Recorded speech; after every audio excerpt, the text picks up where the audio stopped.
Yeah, yeah, yeah, yeah. Bronx on the scene, nose to the ground, reads every scratch, every step, every sound. Dust on the boot, mud on the cuff, one wrong move and he calls you bluff. He found a lie in the turn of a face, found a fresh print in an empty place. Tail up high when the story won't blend, he don't bark loud, he just gets close. Damn, sniffing out facts, no room for slack. Truth in the crack, now we don't look back. Bronx tales, Bronx tales, Bronx tales. Chasing truth through the rails. Bronx tales, Bronx tales, Bronx tales. Corruption slips, then fails. Sniffing out facts, uncaging the truth. Corruption on a tight leash, and he's pulling it loose. Hey, hey. Idaho nights cold, over the floor. 4 names heavy in the whole town, so Bronx in the weeds where the silence stayed, digging for proof in the tracks it made. He found the gap in the masked up tail, found the bent clue in the buried trail. Bone white truth in the folder stack, one clean set and the case swings back. Sniffing out facts, no room for slack. Truth in the crack, now we don't look back. Bronx tales, Bronx tales, Bronx tales. Chasing truth through the rails. Bronx tales, Bronx tales, Bronx tales. Corruption slips, then fails. Sniffing out facts, uncaging the truth. Corruption on a tight leash, and he's pulling it loose. One paw print, one torn thread, one false alibi, falls dead.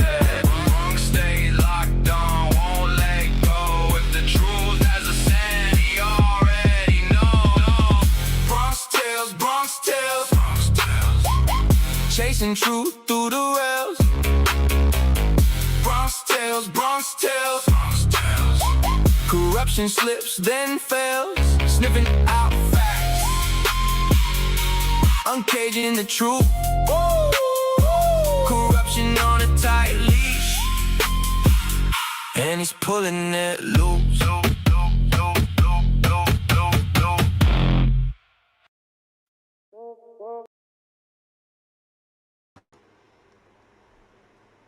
Happy Monday. It's so good to see you guys. You guys know that I pretty much hate Sundays because I don't get to see you guys. I don't get to talk to you guys, but I still need that time to recuperate. Am I right? So, it's so good to see you guys. Hey, Rosie. Hey, Offset Guitar. Good to see you.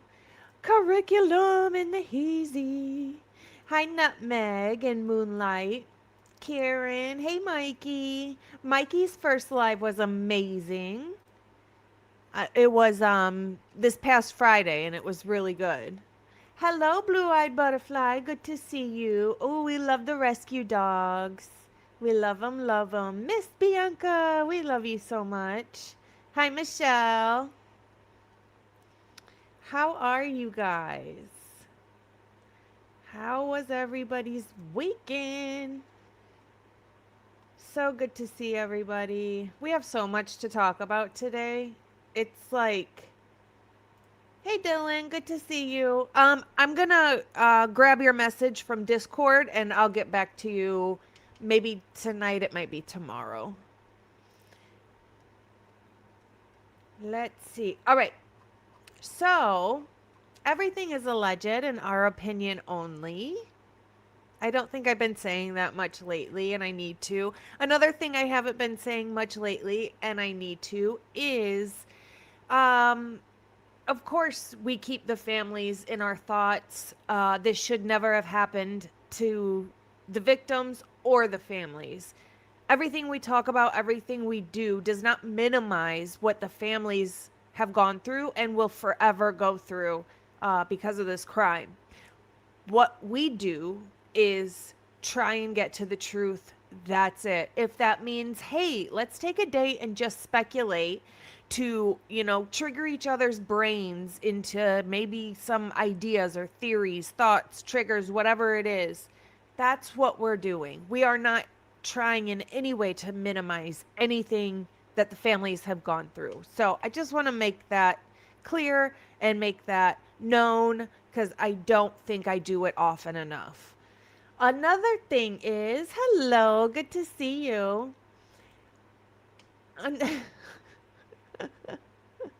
They don't care. We care, they don't care. Ridiculous.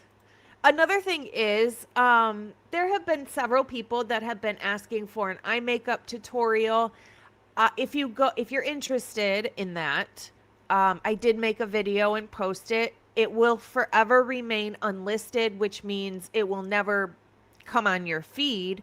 However, if you go to my just regular page and you click on posts, the link is in the post. It should be the last post that I made. It is in there if you want to check it out. What else?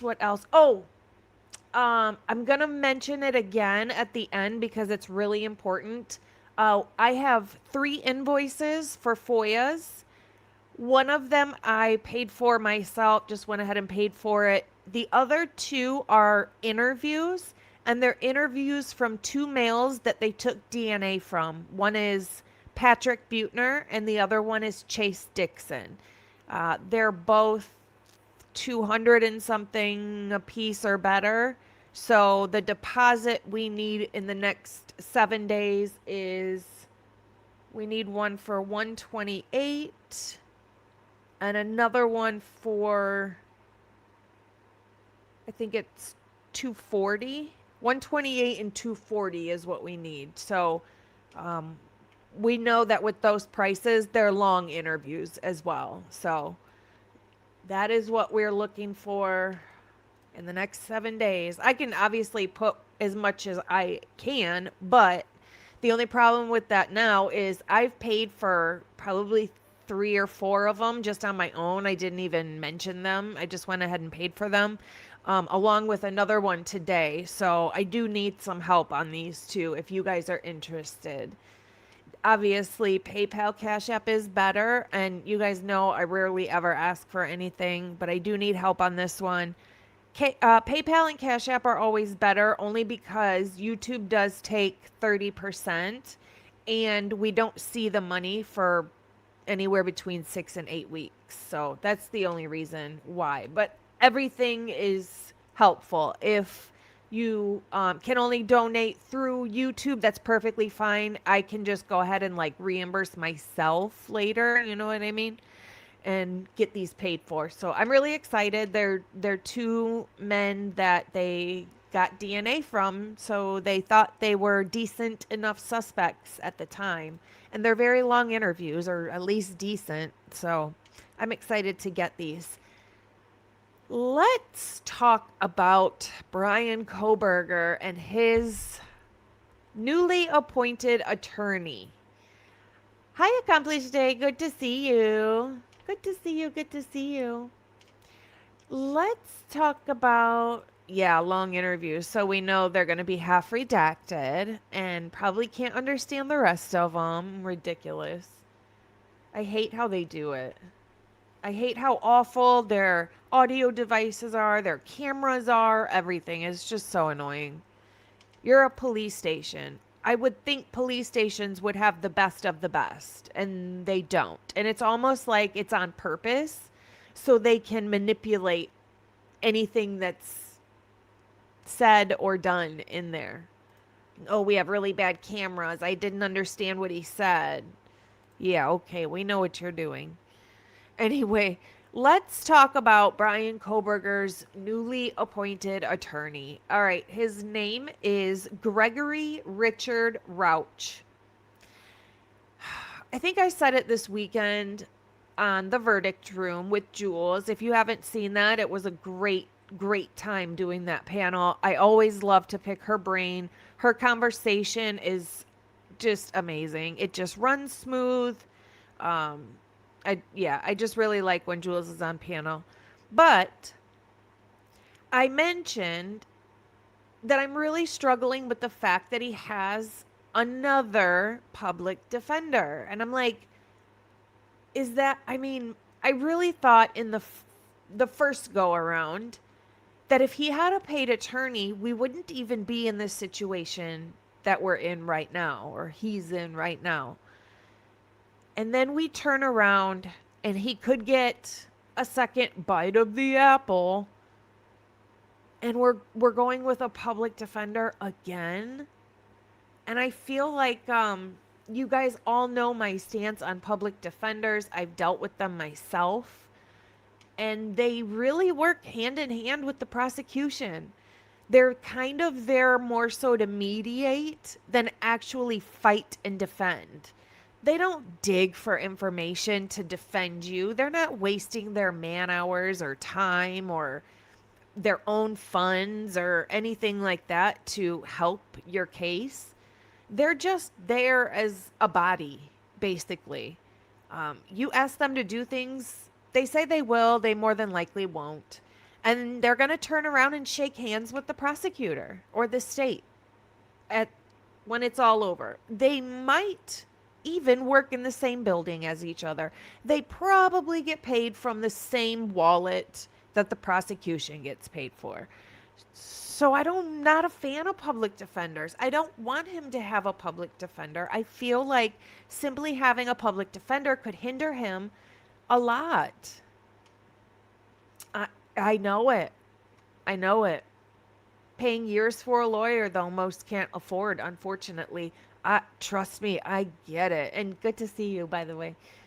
I totally get it. I understand that it's difficult, especially nowadays, especially with a case like this where, they need to be death penalty certified, and that comes with extra fees, and it's expensive.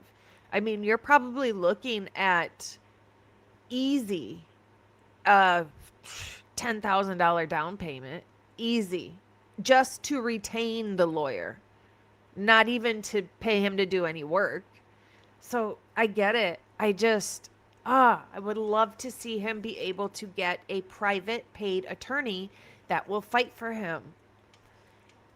So I was doing some digging today when I found out who his public defender is going to be. The good things that I found are he's not on any lists as far as people complaining about him and his work for them. He hasn't gotten any disciplinary actions. He hasn't lost any major cases. There hasn't been any misconduct found that he's done. The problem I have, and the problem that I found, is his experience. He is a small town attorney. He mostly does civil litigation, bankruptcy, commercial disputes, constitutional claims, general litigation, real estate, personal injury, family law, and a smidge of criminal defense. And I couldn't find much on him for criminal defense cases. So our questions need to be, has he ever had a successful post-conviction relief case? Ever? We don't know. And that's scary. Has he ever argued before the Idaho Supreme Court and Court of Appeals for post-conviction relief? We don't know. Has he ever handled DNA or ineffective assistance of counsel petitions? Has he represented defendants in capital or capital adjacent post-conviction proceedings? We don't really know. So the fact that that's not really his big shebang in his office, it's not criminal defense. That is for sure. That scares me. That scares me. It's obviously not somebody who's specifically retained for post-conviction relief. That's what Bryan Kohberger needs. He needs a lawyer who is specifically handling post-conviction relief and not somebody who usually works on bankruptcy, family law. So different. So different.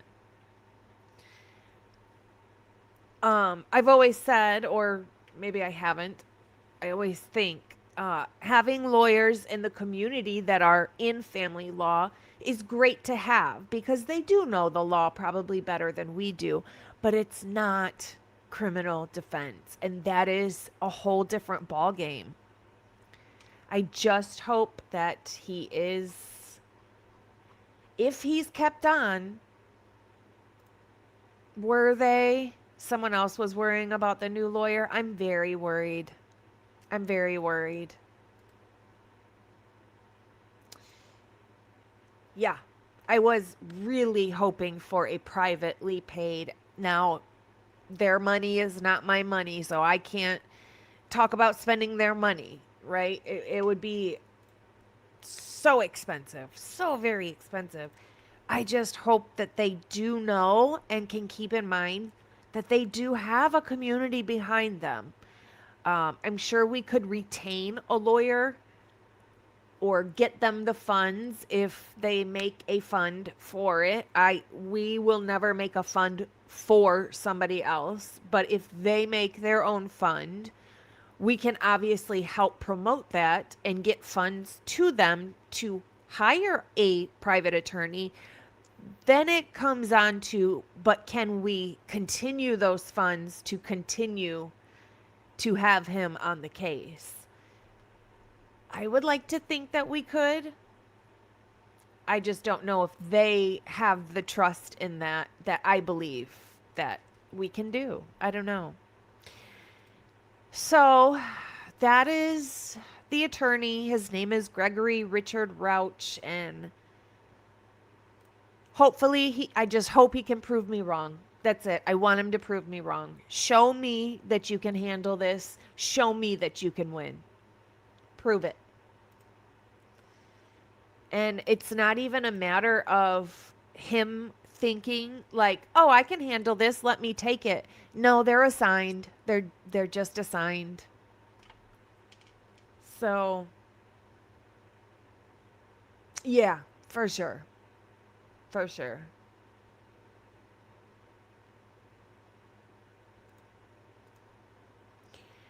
He does have a lot of reviews that are 1 star. He does have a lot of those reviews. Dylan says, according to reviews, he has been accused of trying to get his clients to lie and steal information. Yikes, because according to Bryan, that's what he just went through. I don't know. I don't know if I'm glad to see that he's a little bit crooked, so maybe he will fight harder and do whatever he's got to do to win this, if you know what I mean. Or if that should scare us. I don't know. Yeah. It's not a good sign. He has a lot of 1 star reviews. Scary. That was the next part. I've heard this, but haven't been able to confirm that he is in a Guilters Facebook group. That is actually true. He has been in a Guilters Facebook group since December of 2022, 1 month after the crimes happened. That's not good. That should absolutely be a conflict of interest. Somebody needs to let the family know, and they should be able to put in for a different attorney. We do not want somebody defending Bryan that's been following a Guilters Facebook group for the last almost 4 years. We don't want that. Absolutely not. Yeah, I'm confident that they will know. confident. Conflict of interest. That's crazy. I'm not sure. I actually had it to share. I was actually just going to share this post. I'll share it. Here we go.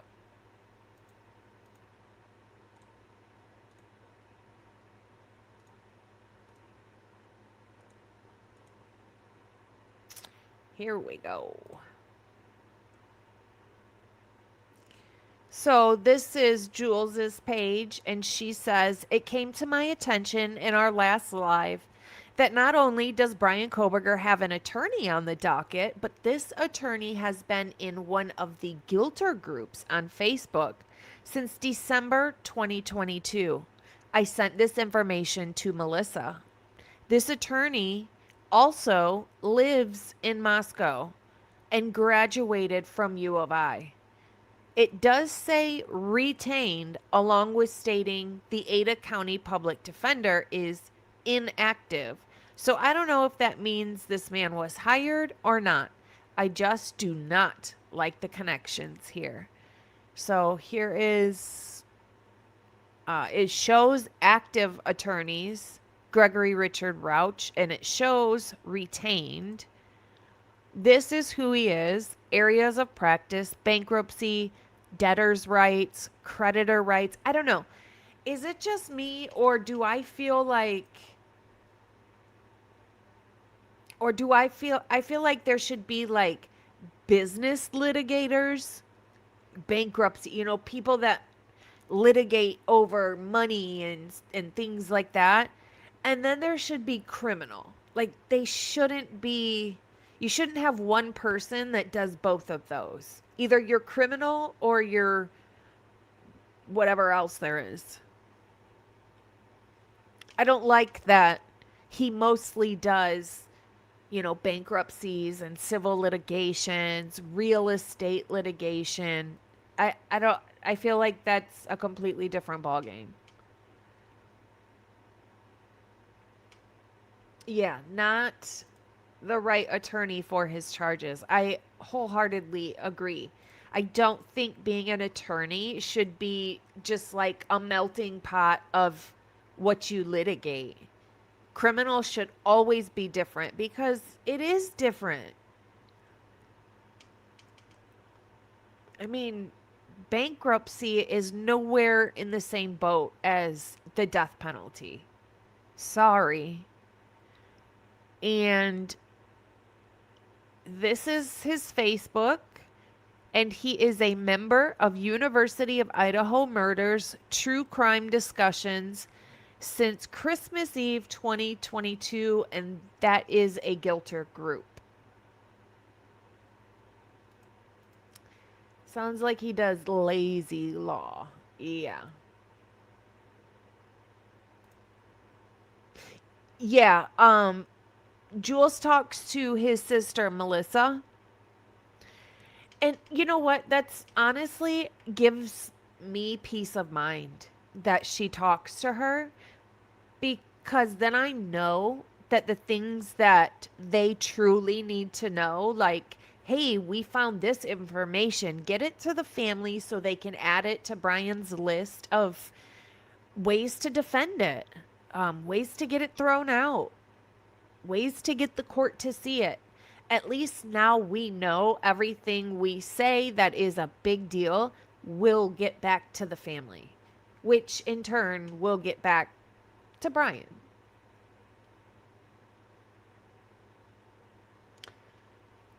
Yep, this is a Guilter group. Very interesting. Very interesting. Him being Moscow and U of I, boy, those are two red flags. This stinks. Yeah, I'm hoping that this information of the group that he belongs to, the fact that Jules sent it to Melissa, should be enough to be able to have him get a different attorney, which then just pushes everything out, right? Now it's going to be another month or another week or whatever it is. Hi, Huda. Good to see you. Yep. Seems like a bag of poop. Just keep getting thrown into the pot. It's like every road he turns, he just smacks into a brick wall.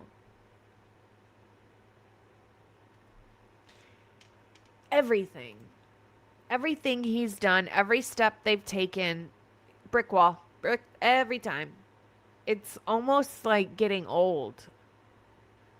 I want to see some sort of something happen on his side to where it's good for him, right? A win, a W, somewhere in this for him.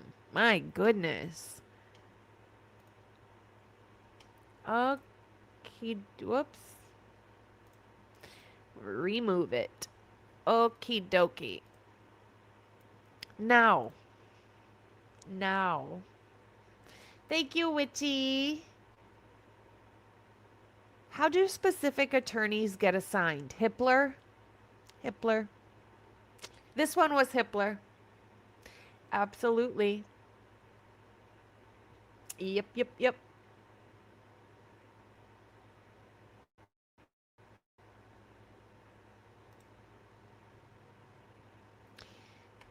The G's didn't need GoFundMe money back then, and they don't need it now. What's interesting is even through their foundation, they still haven't said, I want to test the unknown male blood that was mixed with my daughter's blood, and I'm going to use this money for it. I mean, that's what their foundation does. Why wouldn't you do it in your own daughter's case? It doesn't make sense. Thank you, Witchy. We appreciate you. Of course he did. Hippler picked the worst possible. Yep.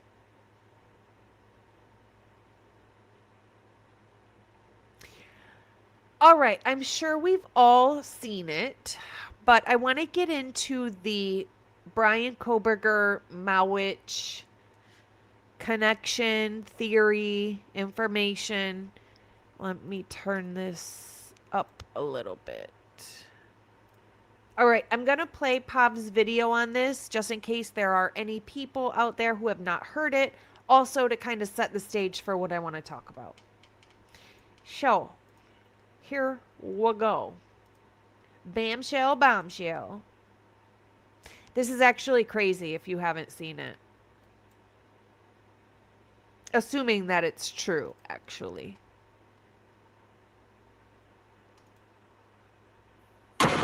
This is going to be the video that changes everything. Consistently, it's more with Maddie than the other roommates at that point. He dips into his fantasy fund, and Kaylee's up here. And it was like that. That's the moment he's going to plan this murder. And she's still down there, and Kaylee's up here hanging out with us. So I totally agree. And that was the first two big clues that Cy Ray drops on us right there. And Steve G kind of helps out a little bit. But what he's talking about by his fantasy fund, here's what you got to understand. You have to go to the expert reports to find this. Analysis of spending habits, debit card purchases, and ATM withdrawals. The state intends to ask Special Agent Michael Douglas. And by the way, what does Michael Douglas specialize in? Since 2017, he's been employed by the FBI as a forensic accountant. He is primarily engaged in violent crime investigations, including investigations involving missing persons, child abductions, harassment, extortion, prison gangs, and organized crime drug enforcement task force. You see, Michael Douglas is part of the OCD ETF. And that's why he's brought in on this case. Prison gangs. They talk about spending habits, ATM withdrawals. And this is what shocked me when I first looked at it, and I haven't brought it up until this point because I wanted to look into it further. Now I have. And it says Douglas will state that Bryan Kohberger's Washington Trust bank account was opened on August 26, 2022 with a deposit of $50. But on August 30th, 2022, Douglas observed a $2,000.23 ACH deposit in the account. The account was inactive until November of 2022. On November 13th, 2022 and forward, Douglas observed 8 ATM withdrawals. Douglas will explain the first ATM withdrawal occurred at 10:49 a.m. on November 13th, which comports with the date of the unalivings in Moscow, Idaho. On that same date, Douglas can discuss images he reviewed of Bryan Kohberger in a white vehicle conducting this ATM transaction. Now, when this report was first done, Real quick, I want to thank Robert so very much for the donation to PayPal. So incredibly generous and helpful. I appreciate you so very, very much. Thank you. sealed and I first went through this, my eyeballs locked in really quick on this 10:49 a.m. And in my mind, I thought, well, maybe this is Boise time because I have Kohberger at the ATM and I couldn't remember the exact time at that point, but I knew Kohberger was at the ATM at Washington Trust Bank, I thought in Moscow, and that was his trip over there. And I didn't focus on it because other things were happening, but we're going to have to come back to this now because that was what I actually should have been waiting on this whole time. But it's important to note that on August 30th, Kohberger gets a $2,000 ACH deposit in the account. This is what Steve G's referring to as his fantasy fund. And he didn't start removing money from that account until November. It doesn't tell us the date that he started removing money from that account, but obviously the date in November where he started removing money from that account was the date that he knew that Kaylee was up there visiting them and she wasn't in town, which tells him that he knew that Kaylee wasn't going to be one of the targets. That one of the targets that Cy Ray says is Maddie. Well, yeah, Maddie's definitely one of the targets. Xana was the other one, though. Nobody's ignoring. Real quick, I want to thank Jen as well for sending to the Cash App. I appreciate you so very much, sweetie. So real quick, the amount is $2,000.23. Here's the thing, though. It says ACH deposit.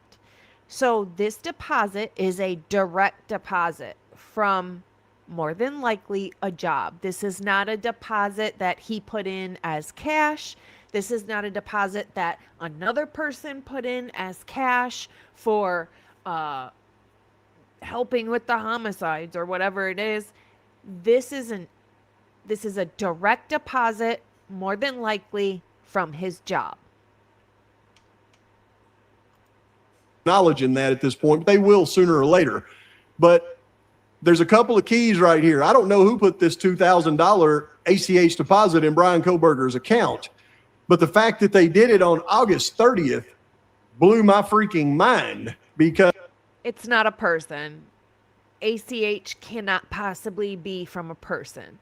It's from his job, more than likely. It's something to do, whether he had like a sign-on bonus or a first paycheck that was given to him, up front or whatever it is. But an ACH deposit is, I would bet anything, it's from his job. A person can't put in an ACH deposit. It's where he gave his bank account information, his direct deposit into his bank account. He gave that information to a company, a business, somebody, for them to put funds directly into his account from his job. That's what this is. You're lost. What is this about? Oh my God. Okay. So what this is about is Pav has a new theory. Because we can see what looks to be Mowitch's truck the next morning in Moscow, driving on Walenta, Pav believes he has placed Bryan Kohberger's phone in that truck. So more than likely he believes Bryan Kohberger is in that truck with Mowitch. That's what he's explaining right now. He's talking about that there was a certain amount of money put into his account, and then Bryan Kohberger started withdrawing it. More than likely, I think he thinks like after the crime, basically like, oh, the crime is done, now I can use this money. However, this money is not from the crime, being paid for the crime. This is not from an individual. This is money that was deposited into his account, probably from his job. So that's kind of what he's going to explain, or that is what he's going to explain. But that's the gist of it, is he believes he has tracked Bryan Kohberger's phone directly with Mowitch's truck. So he believes Bryan Kohberger was in the truck with Mowitch, and he's just explaining that. Because for those of you that have followed me, I've done 1,000 videos on Maddie's stepmom and dad, Xana's mom, and the date that everything happens in this. That's a good idea, actually. Yes. I will. I mean, what's the worst they can do is be like, no, get out of here. I'll do it. I don't mind doing it. I'll put it in tonight after the show. See if we can get a return on it. Plus, it would be fairly inexpensive, too. Case around their cases, going from they're about to go to prison to charges are all dismissed, all happened on August 30th. Actually, they all happened between the Thank you, Robert. That's so sweet. Thank you so much. 26th. Mikey says, well, the big question is, I guess, is who was this ACH from? They have to have that info. They do. They would have to have that. It would say where it's from. It's almost like the state is purposefully leaving that information out to make this look more nefarious than it is. Anytime it says ACH, that's from a business putting money in your account. I suppose it could be from whoever, Jesse James Bailey. Didn't they have like a car business, something to do with cars or heating and cooling or something like that? I know that there was a business they were kind of attached to. So I suppose it could be through a business account like that, kind of like a money laundering thing. But just the date of it makes me think that it is Bryan Kohberger's. It's from his job. That's close to when school started, so it would make more sense that it's from his job. But they would absolutely have that information, and I do feel like they're purposefully leaving that out because they would know. It would say. In September 7th. There's just something that happens during that time period. And I might mention on August 31st is when Tyson Farley and Tanya Rhodes are arrested. Everything in this case, for my investigation, centers in on an August 30th date. But this is what they're talking about with that fantasy fund. And this is also what gave me the time period Kohberger hit the ATM, which threw me for a loop. And I'll explain that in detail here in a minute. But you've got to know the facts of this case to even listen to these conversations and know what they're talking about. Now, as you hear Cyree go through this interview, I'm going to point out some locations of interest that he focuses on that tell me everything I need. Sorry, that's a good point too. Moving expenses. I know I had looked into a job about 7-8 years ago. Maybe not even that long, 2021, maybe. I know it was like around COVID time. And I was offered, I think it was either $3,000 or $5,000. And I want to say it was 3. That sounds about right. Just for moving expenses for a different job in a different state. So it could definitely be moving expenses as well. need to know because what I've already put together. The first one is he talks about many times near the A&W root beer, near the A&W gas station. I just want to go back for a second to something you said, Si. So with the A&W, which is that gas station right down the road from the house. So you're saying you mapped his phone and also, was it the victim's phones? And remember, it's like unscrambling some big. Thank you so much, Kawanda. We appreciate you so much. She says it's most likely his graduate student stipend check from the University of Idaho. They are sent every month at once. That's a good point. I would bet that's what it is. I would bet that's what it is. Yeah, I've heard somebody speak on that before, and that sounds to me like it would more than likely be that, but definitely something related to his job. It's not a person that put it in there. Thank you so much. Big giant code when you listen to Cy Ray talk. He's talking about the A&W gas station area being a point of interest, but he's telling them that Kohberger's phone's tracking with victims' phones. Well, we know that that didn't happen, so I take it as that is a area of interest that we need to focus on. But we know that he said in his report, law enforcement obtained 6 months of CDR data from all 4 deceased, as well as Mr. Kohberger.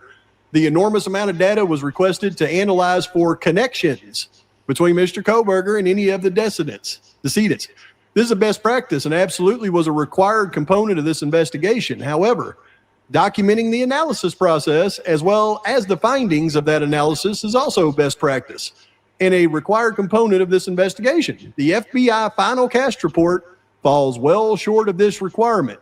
Not only does it completely omit the lack of connections found, but there is also a concerning attempt to elicit connections that simply are not supported by the data, much like you hear Cy Ray doing in the interview there. But it does tell me that that area is a very much a point of interest, and that's why I go straight to the house across the street.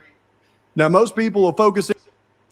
Thank you, Kawanda. When I was in graduate school, my monthly stipends were sent as an ACH direct deposit. Good. That's good to know. Actually, mine was as well. Now that I think about it, mine was as well. I just didn't want to speak on something. Mine was so long ago as well, so I just didn't know if they did it differently now, but mine was as well.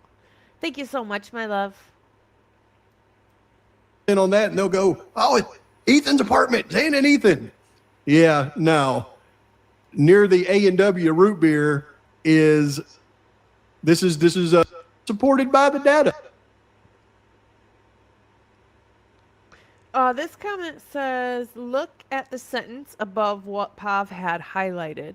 Requested for this analysis must be considered in evaluating the accidental and/or intentional nature of the omitted exculpatory evidence.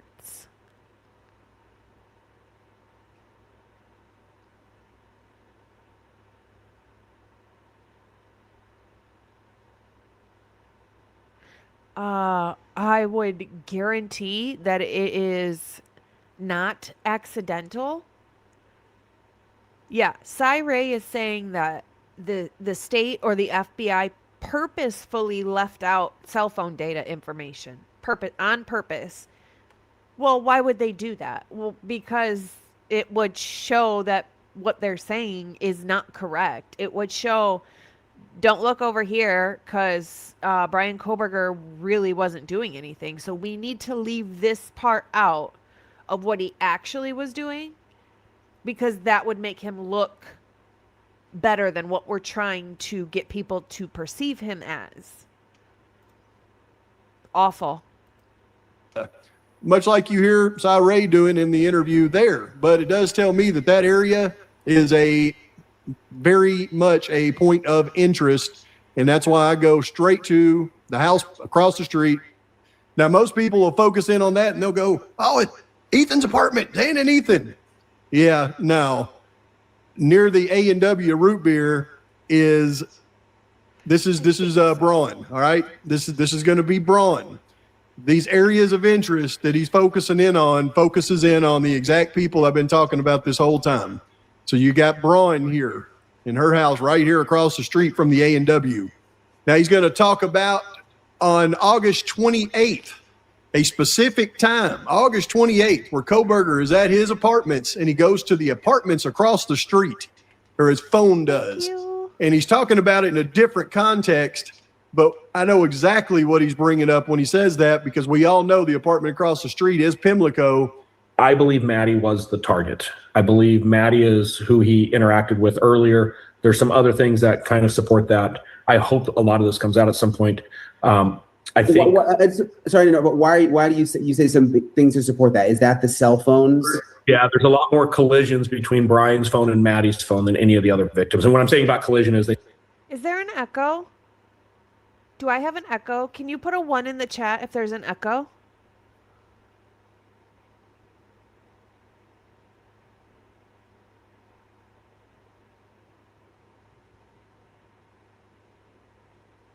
No echo? Okay. Thank you. 2, no. All right, thank you. start to occupy the same space at the same time. Now, remember, as you're listening to Cy say this, in his report, he says, I'm unable to locate any period of time between June 23rd, 2022 and November 13th, 2022. So this would include August 28th and all the other times at the A&W where Mr. Kohberger's mobile device is in the same specific area as any of the deceased devices. Any of the deceased mobile devices. He's never in the same specific area. So what he's talking about right here, because it certainly doesn't show up in any of the reports, is an event where Bryan Kohberger is going from his apartment over to the Pimlico apartments on August 28th. The part where Maddie is there and all this other stuff, I don't think that we could even take that into consideration. Them being at the A&W when Kohberger's there either as possible based on this. So it tells me that he's just letting out certain areas that Kohberger was at. And there is a little bit more of a pattern to that than with the other victims. And what do you mean? I know you don't have all the data in front of you, but like in different locations, or like I want to say August 28th, but I could be wrong if that's a Sunday. The first Sunday after the full week of school starting in August. It's Maddie's phone that I think interjects with his phone in Pullman. And this is the apartment complex right next to Brian's. And they start off at like the student center at WSU, and then they move up to an apartment complex. And I think there was an interaction there that could have been the first crossing of paths. There's multiple times around the house, that A&W over time, but consistently it's more with Maddie than the other roommates at that point. And we all know at that time in August, Kopaka lived in the Pimlico apartments. So Kohberger is literally going over to Kopaka's apartment, likely, according to what Cy Ray is laying out. The other area that he really wants to dive in on and get more information, he's working the G's to do it, is he said Kohberger spends a lot of time at different houses over on the northeast area of Moscow. The northeast area of Moscow. Well, guess what? The northeast area of Moscow just happens to be where both Molly McMichael and Tyson Farley lived at the time. Type behavior, like just give us all the calls for service in these different areas and see, can we match up?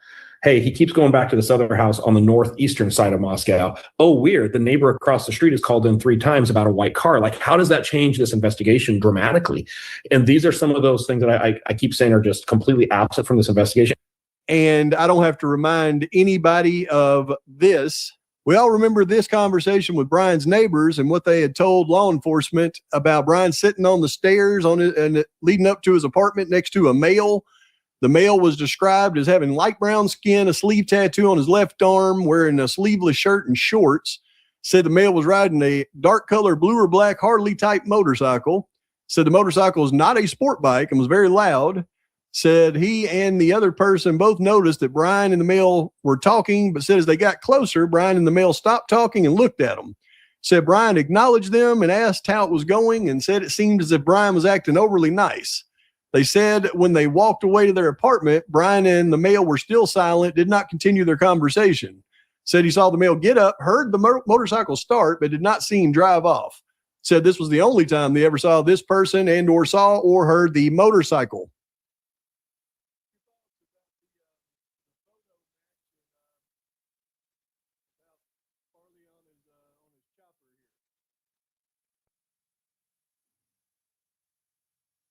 The last area of interest that he'll really focus on is in Clarkston by the Snake River. When you get into the area of Clarkston by the Snake River, this is when Kohberger's going to the grocery store, where he's going to Kate's Cup of Joe's. This is when he's talking about Kohberger actually going over and spending a little time at the river. I can connect the dots there to have them see exactly what's happening. And right after he completes that route, he goes down to Lewiston, right down to the Snake River. This area right here is a very interesting area for two reasons. One, at the time of the incident, it's exactly where Zagalo, Kopaka's girlfriend, lived. And the next street over is where Gerald Henderson's longtime boyfriend was living, a guy named Thompson. I do want to say that the fact of the whole report or story of Bryan Kohberger sitting on his, the front steps of the apartment complex, and he was talking to this Harley guy with tattoos, short sleeves, shorts. They got quiet when people walked up by them, and then when the people were further away, actually, I don't think they ended up talking again, but the guy gets up after the people walk by and gets on his Harley and drives away. And that has always stuck with me. I have always wanted to know who that was. How did he meet them? Who is this person? Was it Kopaka? Was it somebody that Kopaka knew? I just have always wondered who the heck this person is, and I don't know if we'll ever know who that is. Yeah, exactly. Who's the guy on the motorcycle? Who is he?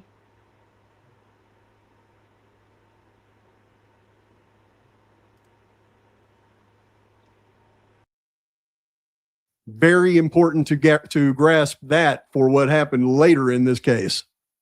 And I know a lot of people at this point thinking, "Pa, what you've turned coded on Kohberger. You're saying he's guilty based off of flimsy little evidence of what Cy Ray is saying." And I understand you feeling that way, but I can assure you it's the furthest from the truth. I just now know we have direct connections between Kohberger and the people who actually committed the crime, which gives them ample opportunity to set him up as the patsy, as well as manipulate somebody that's probably easily manipulated by these hardened criminals. But nothing that I've shown you so far is why I've come to this determination. What I'm about to show you next, where I had it wrong this whole time, and now I understand what truly happened and how I was actually organically led to the video that I put out yesterday on that truck. And I said, "Do you think this is Mowitch's truck?" Because I was so shocked when I actually took the real evidence in the case, did the analysis, went to that exact point in time expecting to see something else. And when I actually watched that truck drive by, I almost fell out of my chair. Okay. And it all comes down to Bryan Kohberger's trip to the neighborhood the next morning. Let me explain what I'm talking about here. So for those of you that have followed me, you know that based on all the... I do want to say that I do think it is, it looks very much like it could be Mowitch's truck. Very much so. It's rare that I see vehicles that have the back little windows and the full back rear window completely tinted out. I mean, dark tinted out, but yet the front ones have no tint at all. I rarely see vehicles like that. Either they're not tinted or they're all tinted. The front might be a little lighter than the back, but if you have super dark back tint, most people have some sort of tint on the front as well, or none at all. So to me, that's kind of a rare thing to see. And Mowitch's truck is like that. So to see it in the background on Walenta in the morning after the crime is very interesting. I do think it's possible that could be Mowitch's truck. Evidence that I could pull together, I thought it was pretty cut and dry that in the probable cause affidavit, when it talked about further review of the 8458 phone, it utilized cellular resources on November 13th that are consistent with the phone leaving the area of Kohberger's residence at 9 a.m., traveling to Moscow. Specifically, it utilized cellular resources that would provide coverage to King Road between 9:12 and 9:21. The 8458 phone next utilized resources that are consistent with the phone traveling back to the area, the Kohberger residence, and arriving at approximately 9:32. So I knew that Kohberger had left his apartment roughly at 9, got to Moscow between 9:12 and 9:21, did something, and then went back to his apartment and got back at 9:32. And then through the self-authenticating records, I found out that on that morning, there were images of Kohberger at his car at the ATM at Washington Trust Bank. So I took that, and along with the video of Kohberger's car passing the Sunset Mart at 9:12, I said, well, it's pretty cut and dry. All Kohberger did was go to Moscow, go to the Washington Trust Bank, which is located right here. Here's the Washington Trust Bank, went to the ATM, and then headed down just a couple of blocks, and his car passes the Sunset Mart on camera right here at 9:12 and 59 seconds. It's cut and dry.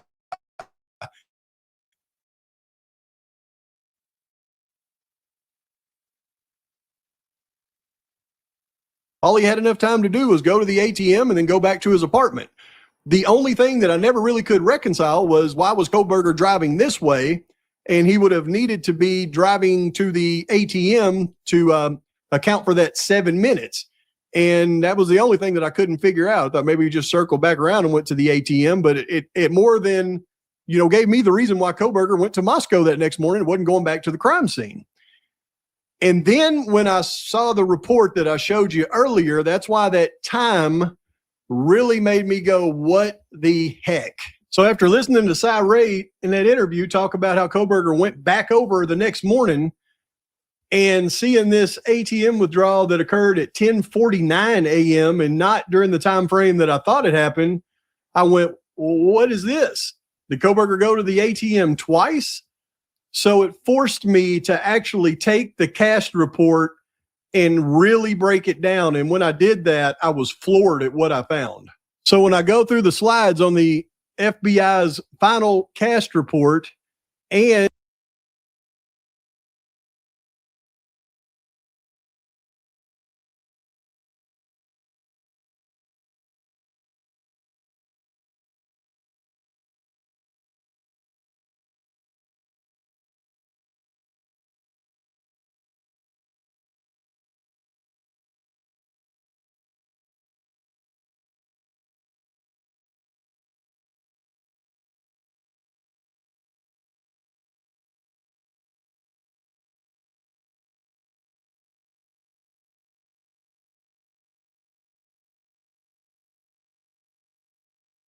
look at all of the towers, it gives us the times. Sorry, I forgot I was muted. I have to mute myself so there's not an echo on the video. So sorry guys. So what I was saying was, there was a message in chat just a few minutes ago and it said, is Pav trying to prove that Bryan Kohberger was part of this? And I don't think necessarily he's trying to prove that Bryan Kohberger was part of this, more so that his phone is seemingly traveling with Mowitch. I'm not saying it's just his phone. I think he thinks that Bryan Kohberger is with Mowitch.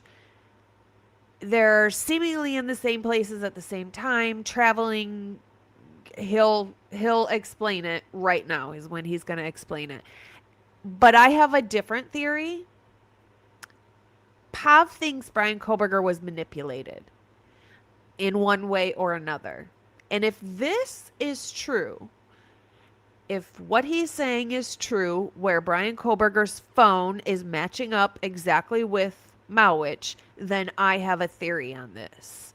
And I will explain it when this is over. That Kohberger actually was on those towers. And I know because I've studied the drive testing reports, what the coverage area for each one of the towers and sectors are. It gives me the ability to be able to go through and actually, I believe, fairly accurately log exactly what the phone traveling actually does. And I mean, it gives you everything, every tower and sector, and every time that Kohberger, his phone actually connects to those towers and sectors. And then I'll take the other evidence that I have, like the time that they have the white vehicle on the Sunset Mart gas station that I just showed you.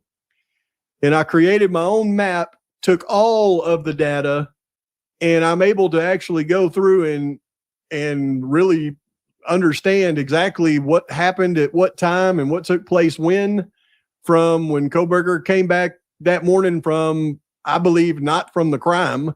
I believe from probably a meeting with the people that have set him up on this thing.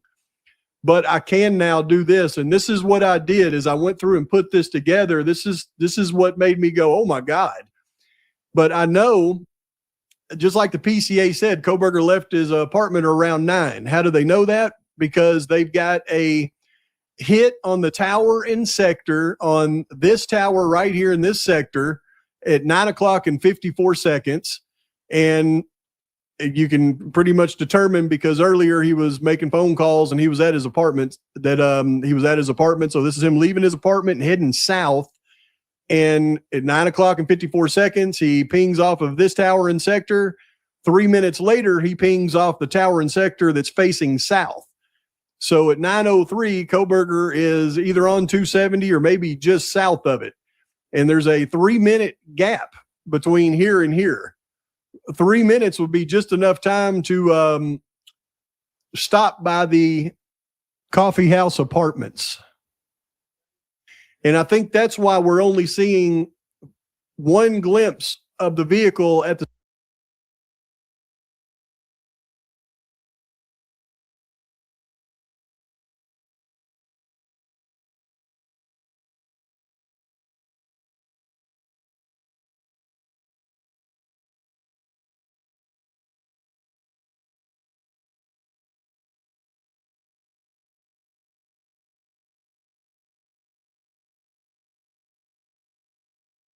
Sorry.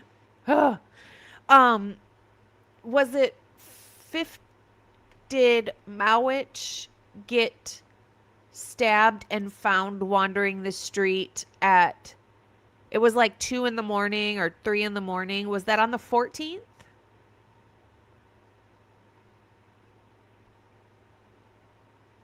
I'm not muted. I took it off, right? You can hear me? Oh, okay. Okay, you can hear me. What does anybody remember the date? He was found on the 15th. Okay, so whatever happened to Mowitch, I believe, started on the 14th, and then he was found at 3 in the morning on the 15th. So he went that day and then through the night, and then he was found. That's what I believe. Yeah, and then he passed away like the 18th or something like that. Yes, his truck crashed into, well, it doesn't really look crashed to me, but yeah, it went into that field, and then those boxes strangely ended up in like a row, but there was nothing in the field to make those boxes fly out. So that's weird. And those cups, weird. That whole setup was weird. All right, I'm going to mute myself. I'll probably forget again since I never have to do this. I know that StreamYard is having issues with echoes and stuff. So it was Mowitch's truck in the field that was in the field that looked like it was staged. It looked like somebody put a knife in there to try and explain away why he had cuts on him. He had very noticeable scratches to his face, which I think is weird. It's very interesting. I would assume girls fighting back would leave scratches on somebody's face. So that's strange. Also, we also know Kaylee's sliding door was left open. So in the beginning, people had theories that whoever did this possibly jumped off the third-story balcony, and that's how his feet got injured. Although I don't think you'd be walking very far. However, if you're that delirious from being septic, you're not feeling the pain of broken feet walking on them. That's for sure. You are so gone. If he was septic, which it sounds like that's what happened, he's not feeling that. He's not feeling that pain at all.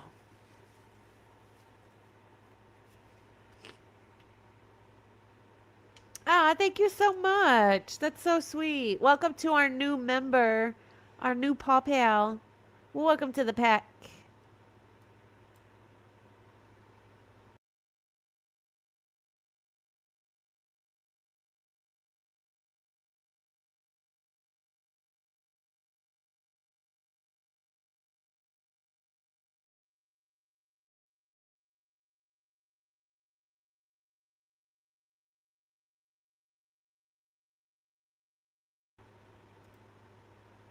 Oh my God, now it's not playing. Why? Where are we at? 37:14. That was the first two big clues that 37.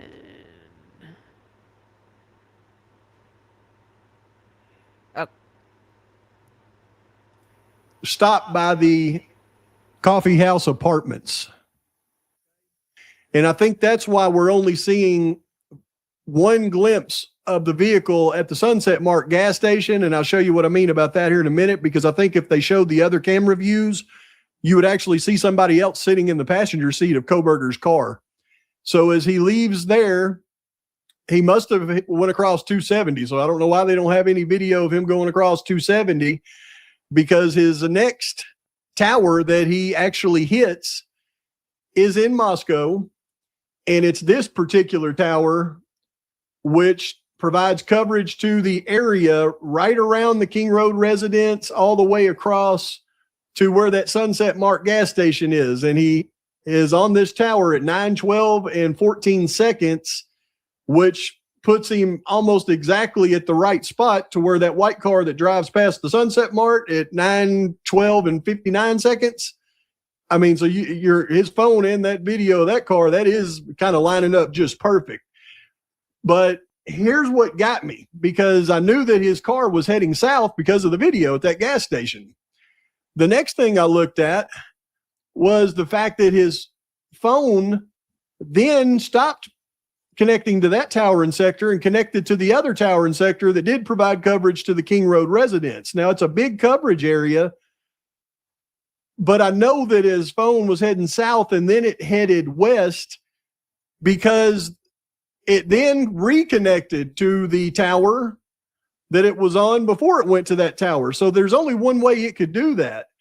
If he was driving south, and we know he was because we see it on video, he had to go west, then back north, and then back east. And this is what I looked at, and I went, wait a minute, Kohberger is circle. He comes down and he has to go back up based on this and go around Walenta. But I knew that he never pulled into the neighborhood, because we've looked at all the video. His car never pulls in that neighborhood. So I thought, oh my, maybe we'll see Kohberger's car on the road on Walenta behind Jack D and 1119. We'll see it drive by. And I knew exactly what time to look. Right at 9:21, because that's when he jumps from this tower right here back over to this tower. So I knew it'd be right at 921.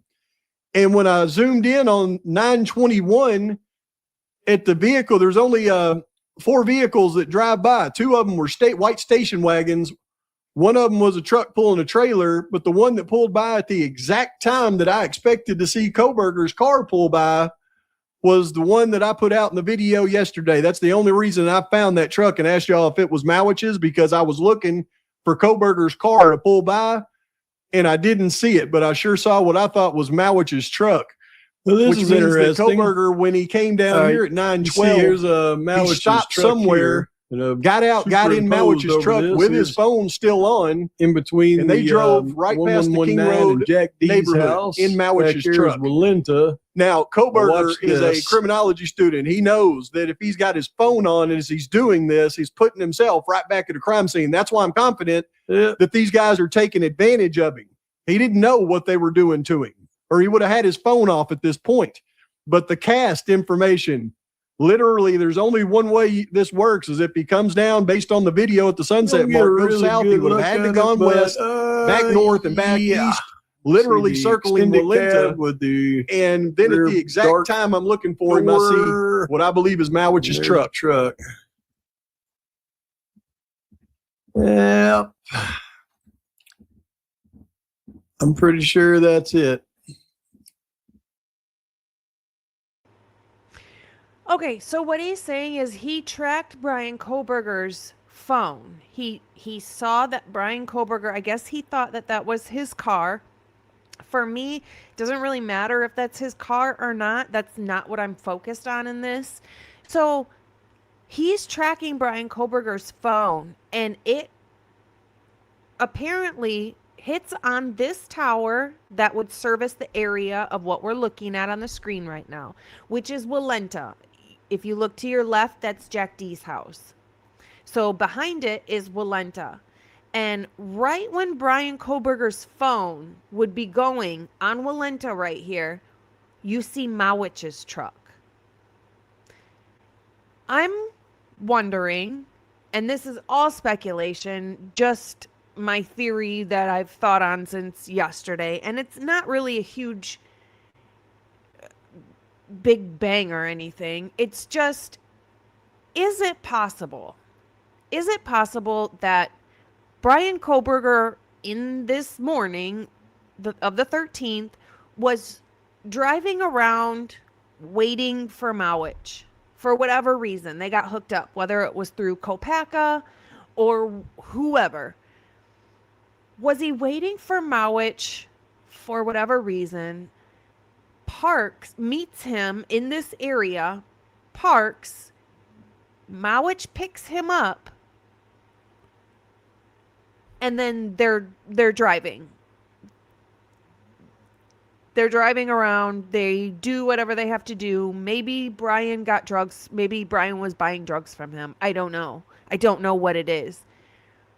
But he then tracks him. After this, Bryan Kohberger's phone is then tracked all the way to Lewiston, and he stops for 29 minutes in the exact area of where Mowitch lives in Lewiston. Mowitch and Lena Black live together in Lewiston. I believe I've showed their house before. Bryan Kohberger's phone hits on the tower that services Mowitch's house for 29 minutes. Did he maybe not take out enough from the ATM and had to bring it to him? Did Mowitch maybe borrow Bryan Kohberger's car at some point in time? Maybe like the day before? Was Mowitch taken out because people like Slocum and Jesse James Bailey and all of those people that Mowitch is intertwined with?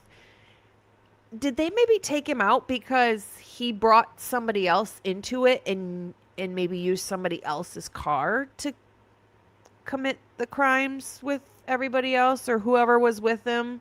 The Braun girl and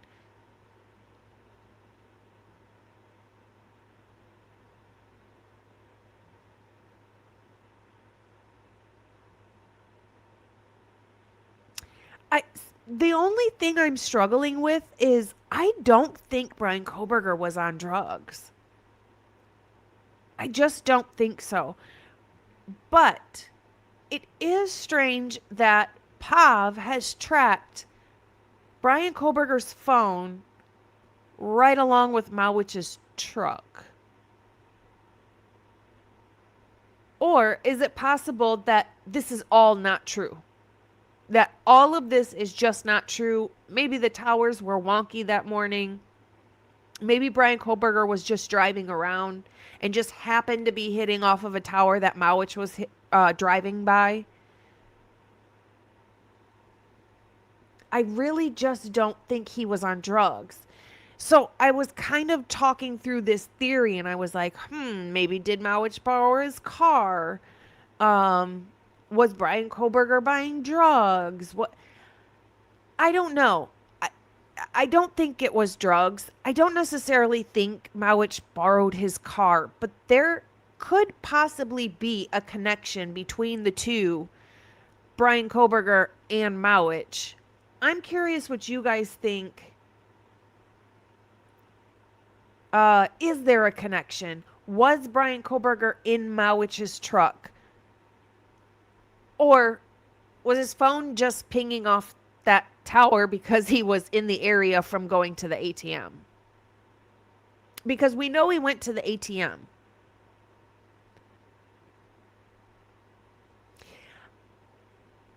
I'm not sure.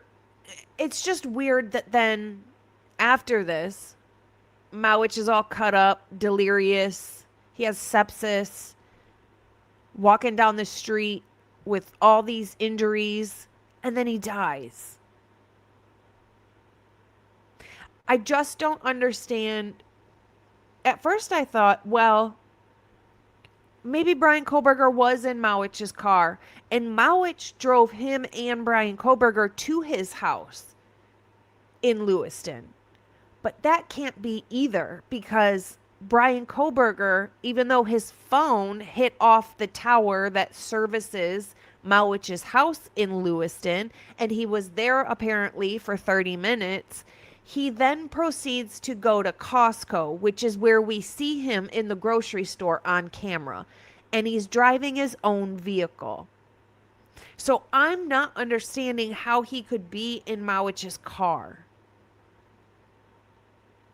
I think that Bryan Kohberger was just possibly hitting off the tower, the same tower that Mowitch was on, just from going to the ATM.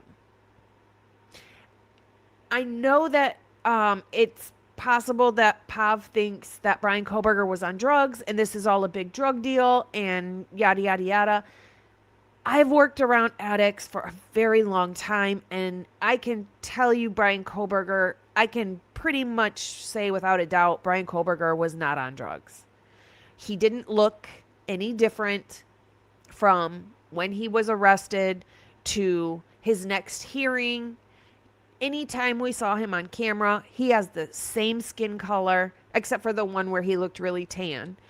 But he didn't change. And when you go through withdrawal from what he was using, you want to die.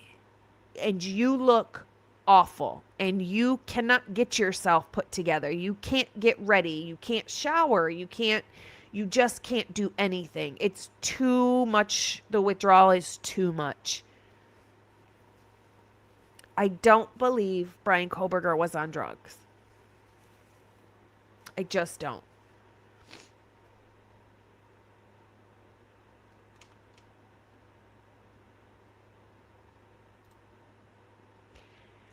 No, there was a 4-minute stop by BK and Mowitch stopped. Said, hey, can you follow me home? And that's how he hit there. How would they know each other, though? Would it be through Brett Kopacka?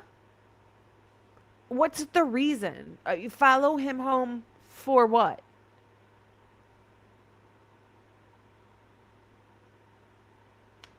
What is the connection here? And I can tell you 100% without a doubt Bryan Kohberger wasn't on drugs, because he wouldn't be up late at night. He would be knocked out, sleeping. He surely wouldn't be up late at night. He wouldn't be hiking. He wouldn't be running. He wouldn't be watching stars, because you don't do the things you like to do anymore when you're using. You only care about using. That's it. So I will never be convinced that Bryan Kohberger was using drugs again.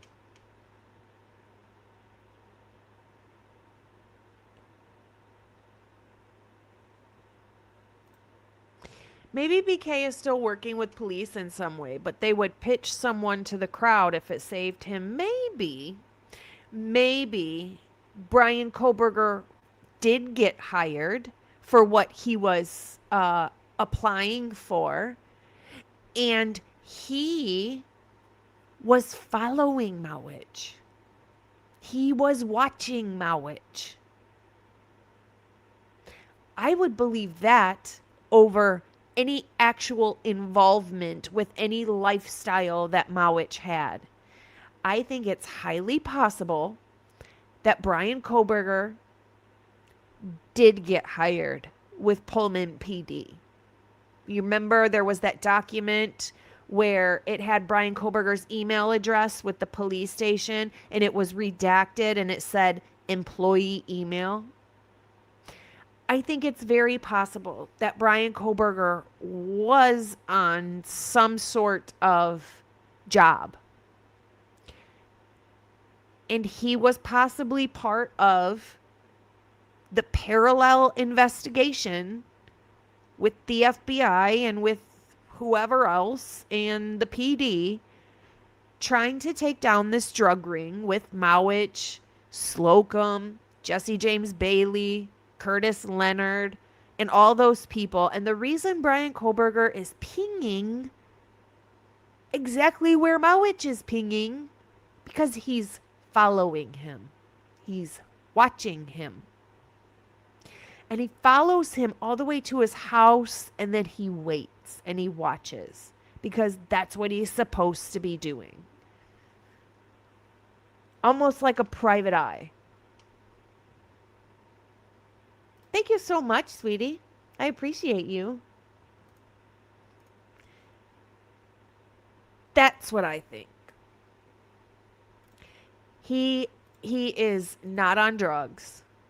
I don't think he's actually hooked up with Mowitch. I don't think he's in with their group. There's no reason for him to be. The only missing piece to this is, who is that man on the Harley that's all tatted up? Was it maybe a student that Bryan Kohberger let them turn in a paper late, and he said, just drop it off to my apartment? We don't know. We really don't know who that was. I'd love to know.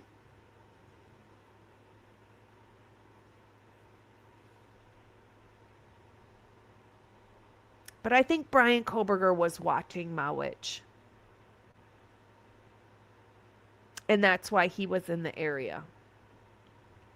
Was Mowitch involved in the crimes and Bryan Kohberger was watching him then as well, and that's why they're saying he pinged in the area?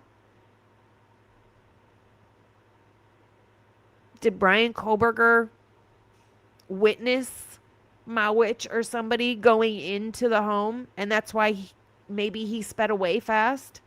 I don't necessarily think that's his car speeding away, but let's say it is. Could that be the reason?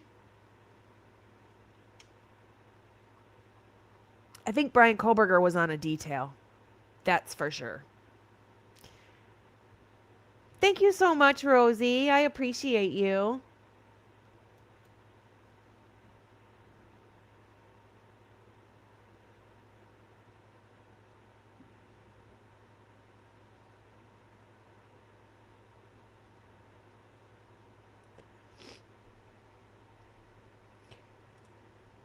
This all sounds far-fetched to me. So do you think that Bryan Kohberger was in the truck with Mowitch then?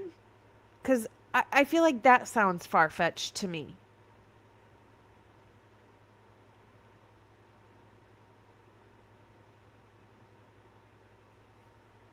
I mean, there's got to be a way to explain it. You think so? I mean, it's possible that Bryan Kohberger was just hitting off the tower here at the same time Mowitch was driving by simply because he was going to the ATM. We know that he...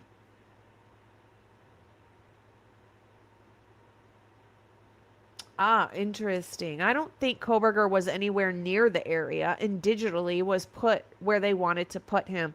That's interesting. That's a good thought. That is a really good thought.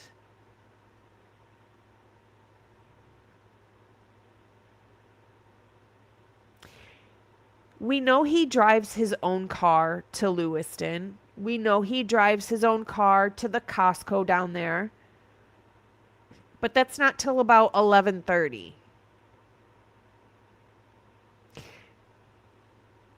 So it's not like he could be in Mowitch's truck and Mowitch drives to his house and Bryan is there for a half hour, because then how would he get back to his vehicle and then to Costco? It just doesn't make any sense.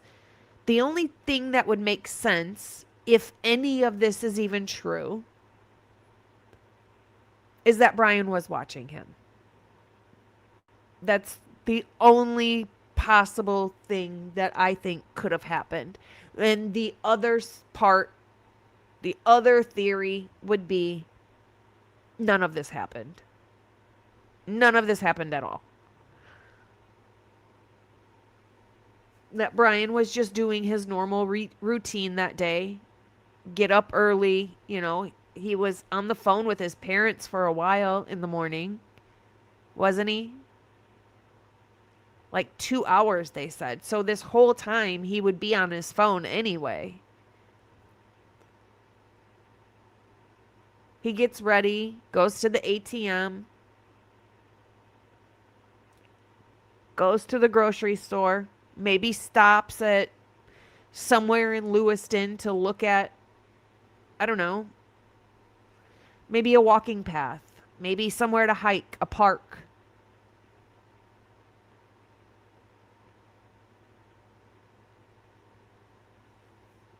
Oh, interesting.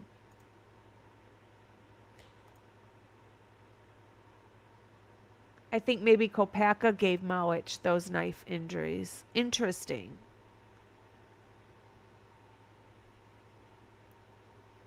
Was Mowitch in the area with Kopacka here? Driving back by their crime scene? Not Bryan Kohberger's crime scene, but their own? Because if the state wants to say that Bryan Kohberger went by the crime scene, although he went to the ATM, there's only 2 towers you can hit off of in Moscow. I think 3, but the other 2 are like the main ones, right? Something like that. Don't quote me.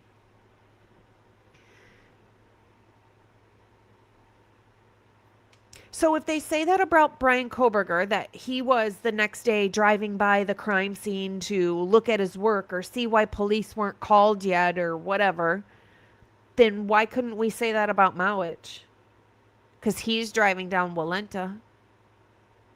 Why can't we say that about Mowitch?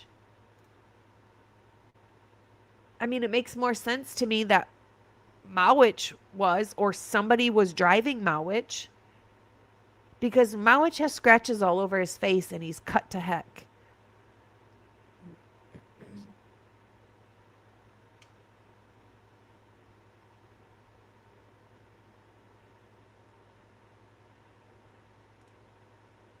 Hello, good to see you. If people hear Farley, why can it not be Annika Farley, the U of I soccer player that was popular then?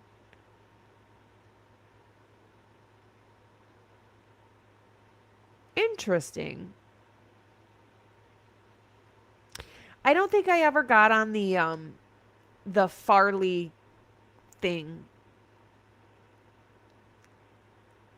Because I never knew what it was. I always heard different stuff. I've heard Carly, Charlie. I mean, you can put any letter in front of Arlie and it sounds like it to me. I don't think I ever got on that bandwagon.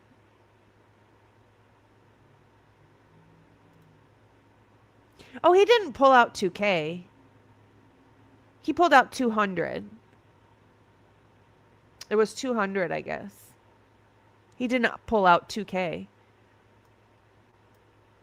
He did make 8 withdrawals, not in the same day, just throughout time. I thought he was saving the money because that's from his job. It's very clear to me. Excuse me. I thought he was saving the money for like his trip back for gas or whatever he needs, or for the holidays, using that money to get Christmas presents for his family, things like that.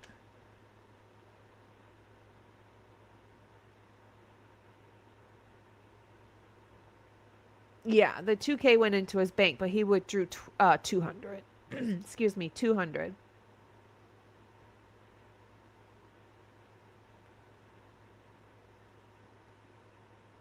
Oh, that's crazy. KCAS says someone commented that the older drug dealer from the Tri-Cities in Spokane was allegedly named Chaco Jimenez,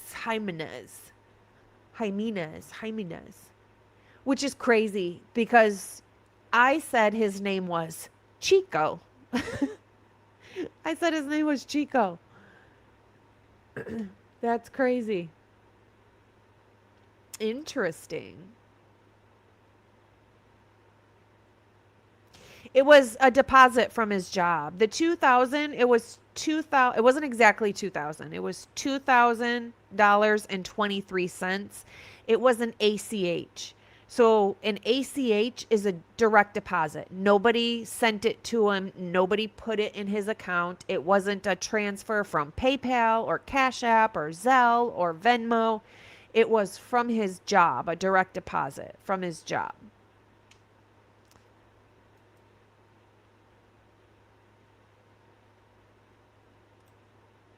The Moyes are definitely involved with Kaylee part, in my opinion. Ethan and Xana were separate, but it is still to do with the drug debts. But Ethan owed the drug debts, not Xana. Xana's trying to help him get off of them. Himina. I didn't know I could not pronounce that word. My brain says it correctly. My mouth does not.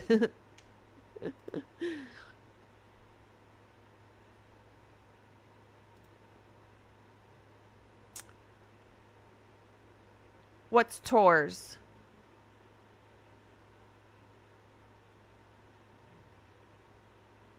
What's Tours?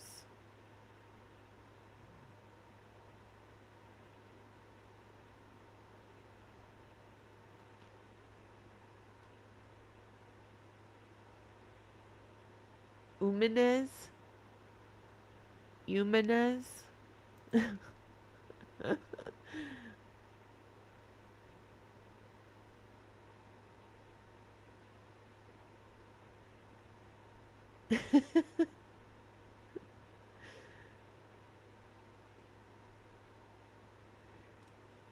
I have to be honest. I get cash out and pay a lot of things in cash.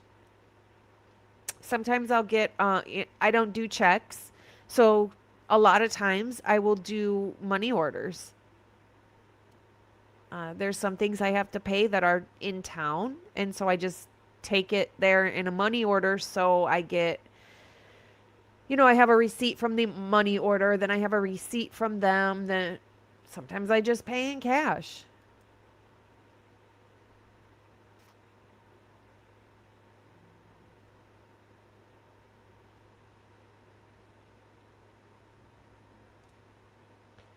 Farley Lofton is a person I ran from. Law threw it out. Charges dropped. And mercy. He has thick eyebrows. Oh. Jimenez. Jimenez.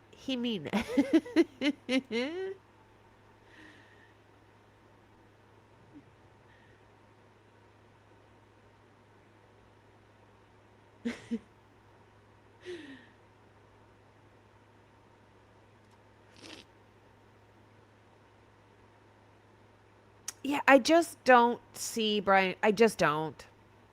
I don't see Bryan Kohberger being the killer. I mean, the fact now, especially that we know that there was blood in his car, except for it was just his own blood, and it was under a seat. Have you guys seen the picture of how they tore apart his car? Let me see if I can find it real fast.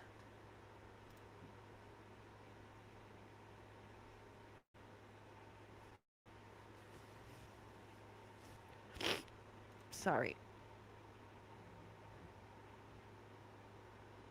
Let me see. Let me see. If I have it, I should be able to find it pretty quickly.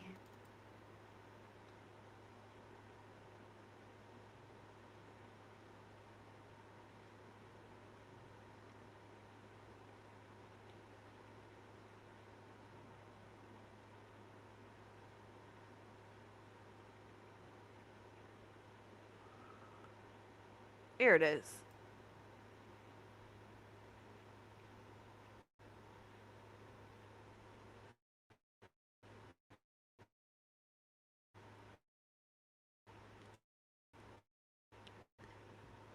This.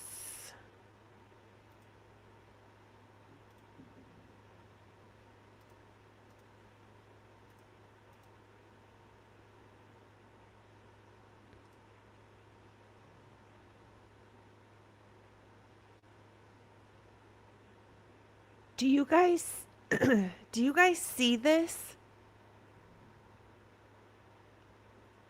I mean, look at this bumper. 24, 25, 8, 10, 11, 12, 13, 14, 15, 16, 17. Just on the bumper. Here, here, here, here. A, B, C, D. 43. I mean, they swabbed 67, 66, 67.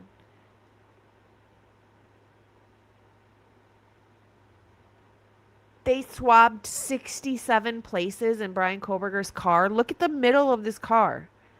The front, you know, where the steering wheel, the center console, the rear view mirror, 69. 69 swabs. There's probably actually more than that. Because you've got 69, 70, 71, 72, 73. That's a lot. That's a lot. Look at all of that. That is so much. So much swabbing to find absolutely nada. It's just not possible. I don't believe his car. I don't believe he did this. I don't believe he did this and then got in his car. It's just not possible. It's just way too much. I mean, my goodness, he would have been. People can say he took off his clothes, put them in a bag, and got rid of them all they want. But that blood that he would have had on him would have soaked all the way through his clothes.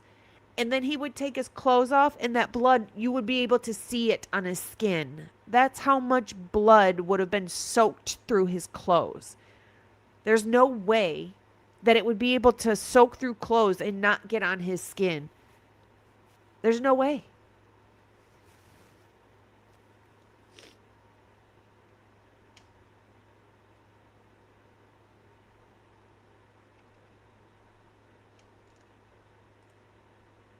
all negative because Tesdal was driving the car, the white car that was looping on the 1112 camera. Doesn't it? Cops claim the white car that was there.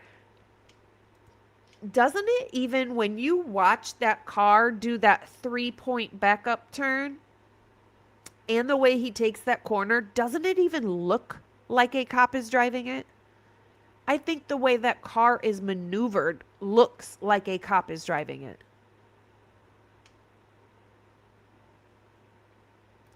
Them goddamn fog lights. I just also can't wrap my head around somebody in cloud forensics that would bring their phone. He, of all people, would know just because you turn off your phone doesn't mean really anything. I mean, why would you even bring your phone with you? They would see where you shut it off and they would see where you turned it back on. I actually thought they could track your phone while it's off, to be honest. Find My iPhone can. I know it's different.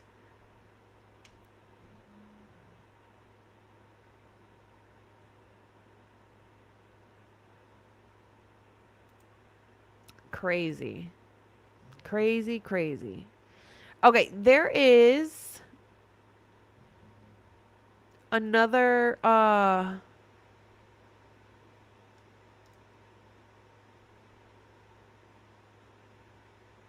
here's a short video. Whoop. What the?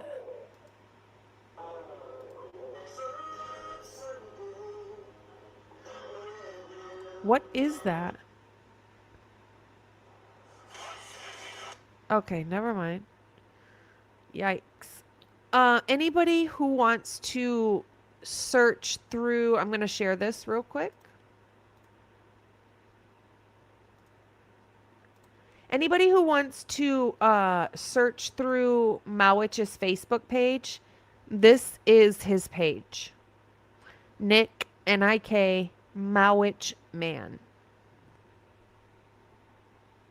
I know that's not how you spell his name, but this is his Facebook page. Just so you guys know. Anybody who wants to dig through it, he posted a lot. Especially back in 2022.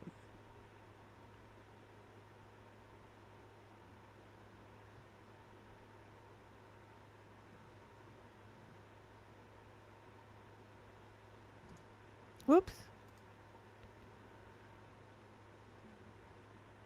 That's him and his girlfriend. Her name is Lena Black. You can also find her page through his page. That's him as well.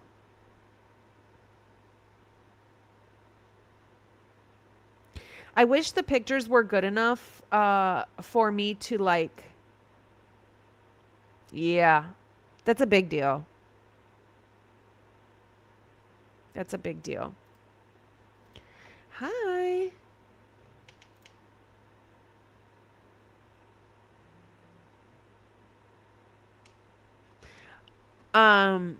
You can find his girlfriend's page through his page as well. I just wish I could zoom in more to like see the shoes in the background and things like that.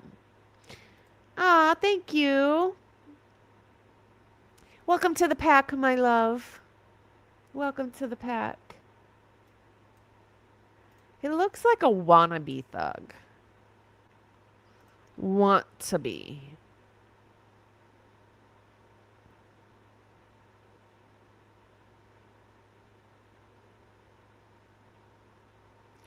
That's him in the middle.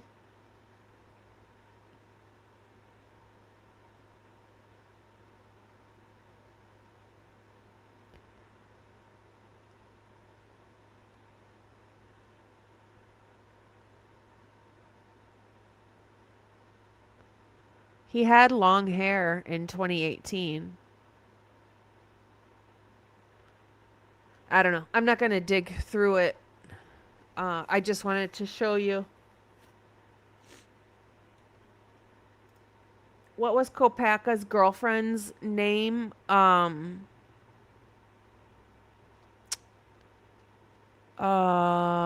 Shoot. I can't think of it off the top of my head. Kopaka's girlfriend's. Oh my God. It's like I can see it, but I can't remember. Zagalo. That's right. Zagalo.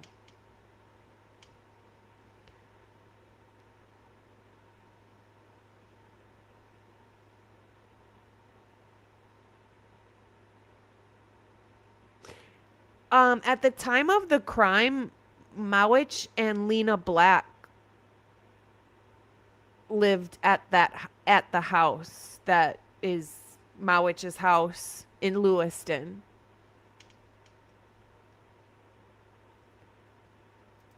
Did Mowitch and Kopaka live in the same area? Not that I know of. Kopaka lived in Pullman, and Mowitch lived in Lewiston.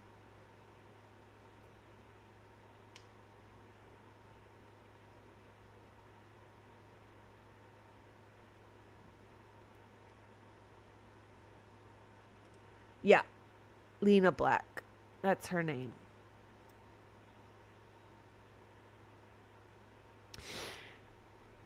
All right, I'm going to delete that.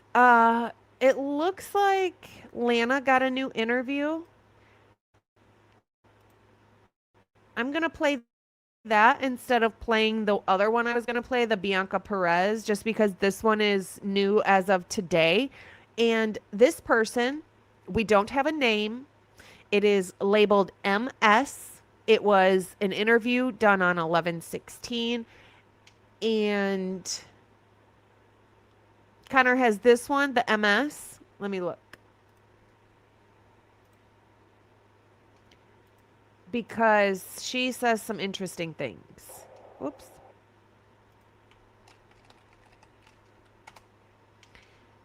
I looked earlier and it wasn't out. Okay, here we go. Good, because I don't really like playing other people's. Martha Smith.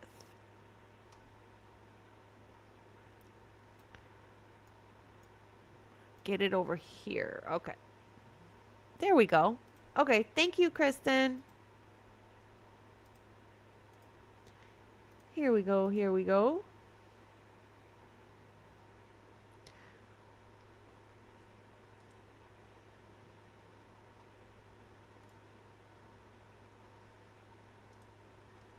It is November 18th at 2:17 p.m. This is Idaho State Police Detective Matt Warnsing and HSI Task Force Officer Sage Collins. And we are here with, if you could please spell your first and last name.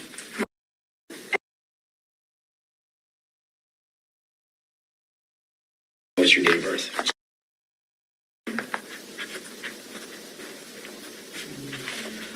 All right, and I know I just asked you this, but we'll get on the recording. So how do you know the victims of this? So Santa was a really close friend of mine. I'd say outside of my sorority, like she was one of like the closest people, my closest friend group. We were always together.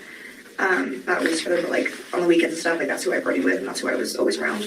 And then Ethan was a really good friend of mine from a fraternity I was really close to. I knew of Maddie Mogan, and I had never met Kaylee. Another person that's never met Kaylee. I'll never understand this, ever. That's crazy.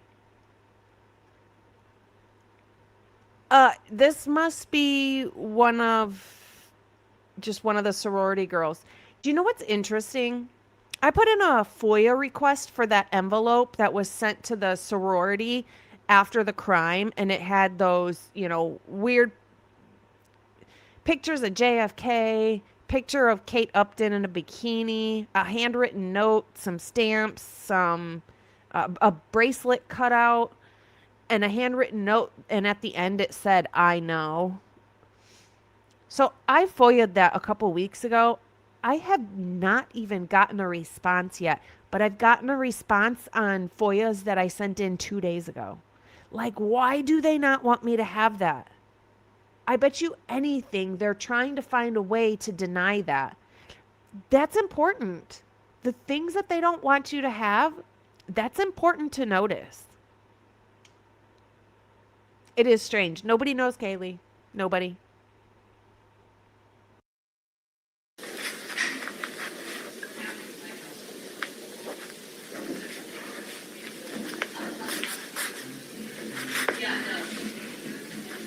Thank you, you too.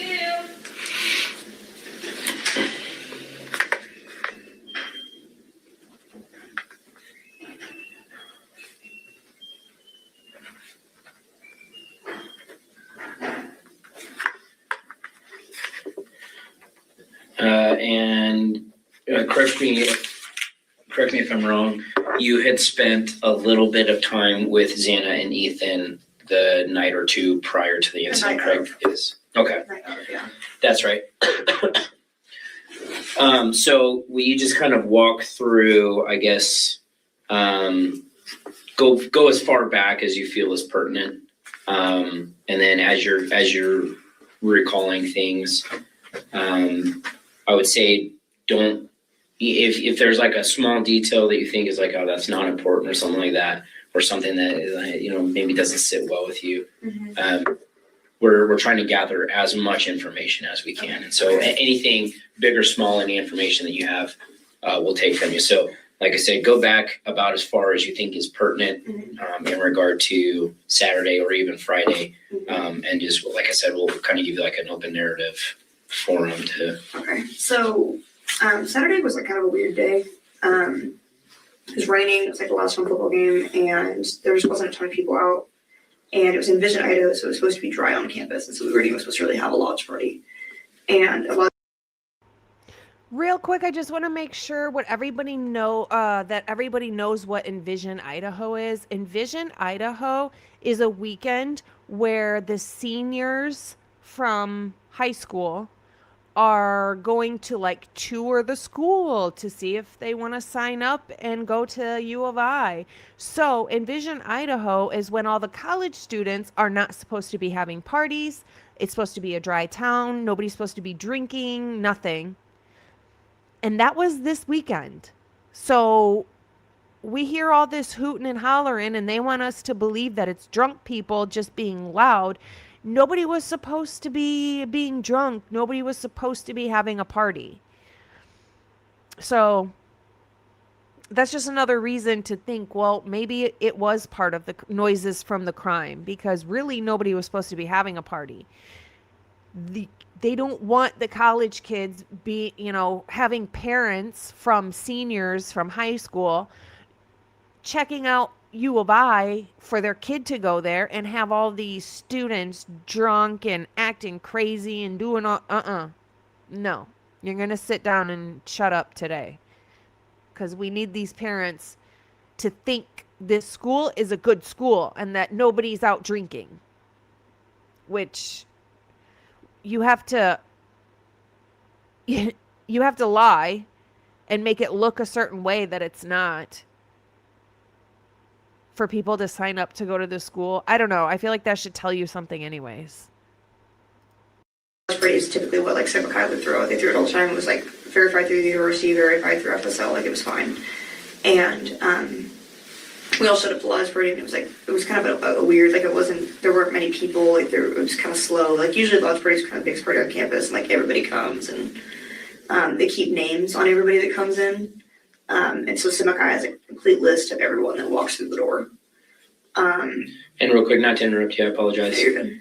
I am not remarkably familiar with Greek culture. What is a lodge party? So a lodge party, the only reason they call it a lodge party is Simba Kai's like big party room is like they call it the lodge. Okay. And so everybody, you go in, whatever, at the front of the door, like there's certain people that will like last year, I never walked through the door with like the guys at the front, but they have like people who are sober at the front, like looking at vandal IDs, like taking names down, because for FSL you have to make sure like you know who's coming in and out. And what is FSL?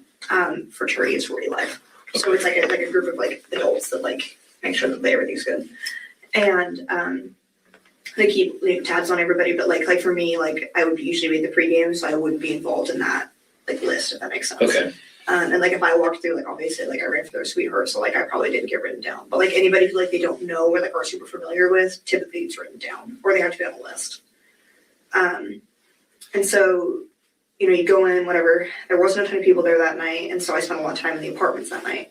So Sigma Chi is set up, and they have like their big party room like right here, and then they have like a grassy area out here, and then like apartments that go around like in this like big like square. And we were in an apartment.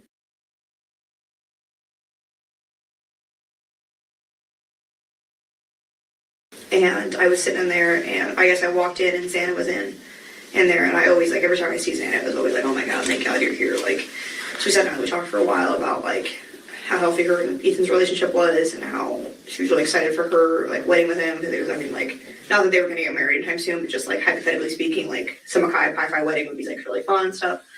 Just talk about that for. I want to make sure everybody heard that.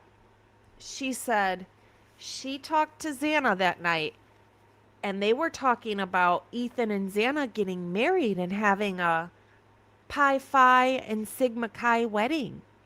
I never realized that they were talking about marriage already. I didn't know that. That's kind of big news to me.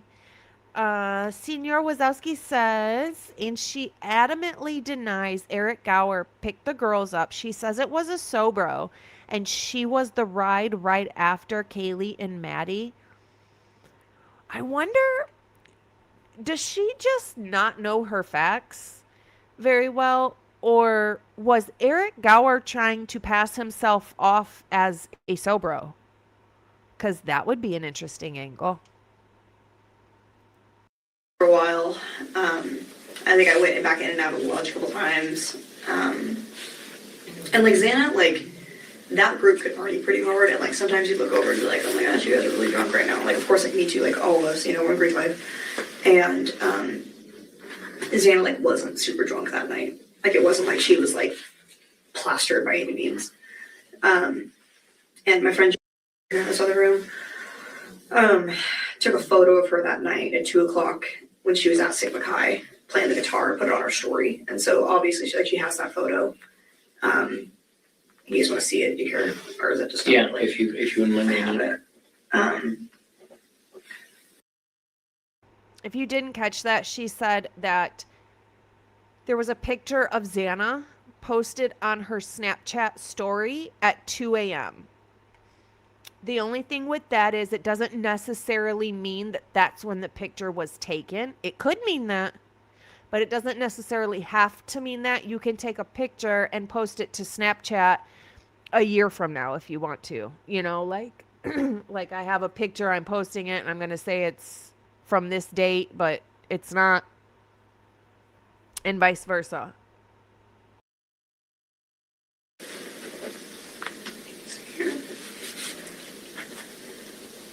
So many photos from recently. So this is on Jack's story right at 2:00 in the morning at Sigma Chi, and that's Xana. All right, and that was That's at 2:00. 2:00. It doesn't say it, but like right at 2:00. Yeah, right at 2:00. It's on timestamps. I just have a screenshot of her story. And who's The girl over here. okay? Yeah. And I don't really know how Jack got home that night, but like I know when everybody was leaving, I think Xana and Ethan just got up and walked home. Like I don't think that they didn't go anywhere else. I think they just went home after that. And I got a ride home with a kid named Mike, who was the Sigma Chi sober bro. Remember how I said like there's like sober kids that sit at the door and watch who comes in? Mike was one of those sober bros. Okay. And so he gave me a ride home to Game of 5. And then probably like literally right after went to Grub Truck and picked up Kaylee and Morgan. Maddie, sorry, I would say the last name. Yeah, Maddie and Kaylee. And in the Grub Truck video, you can see a bunch of Sigma guys and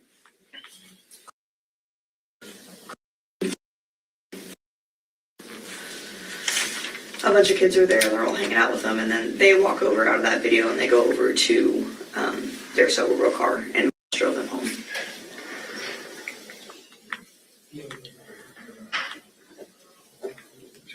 After we got home, we went to And you said, I'm sorry, you said yeah, and picked up. and is a guy or gal? Is a guy. Okay. Colby, I believe. Called him sober bro. Uh-huh. And I don't know if he was sober, but I think he just came to get a grub truck, but I know my was the sober bro driver that night. All right.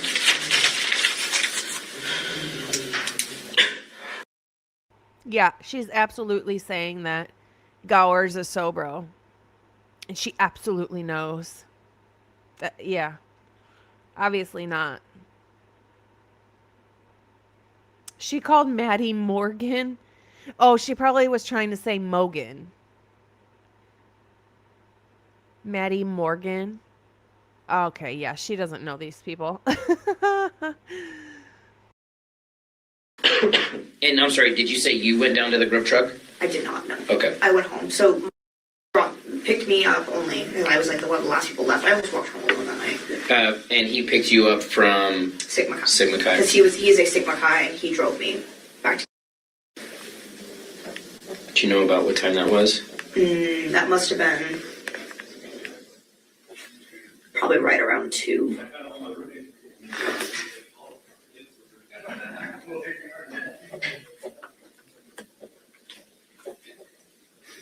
And then from there, went and picked up the girls from the grub truck. I don't know if he went home first, but I know he's in the grub truck video, and I know that's who drove me home.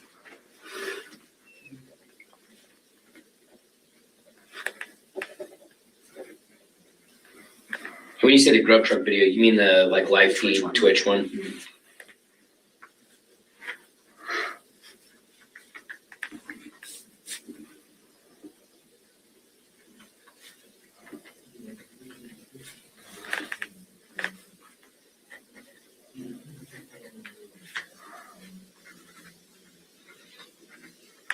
Alrighty, so you were at Sigma Chi. Did you spend most of the time there at that apartment you were talking about? I didn't go into any other apartments that night. And did you go anywhere else? Did you go back into the lodge or anything like that? Well, I went back and forth to the lodge in that apartment. Okay. Yeah. And was Xana there the whole time? I think Xana came back. Xana was just kind of bopping with us, like just Okay. back and forth to the lodge, apartment, hang out for a little bit, kind of thing. All right. When was the last time you saw Xana before? Where does Jan live? She's Okay. so she's with me. We And live in the same house. okay. And the video that you saw is in room. You said? The video, so the photo I just showed. Yeah. Yeah, that was a photo of Xana in the apartment that we were all hanging out at 2 a.m. at Sigma Chi. Okay.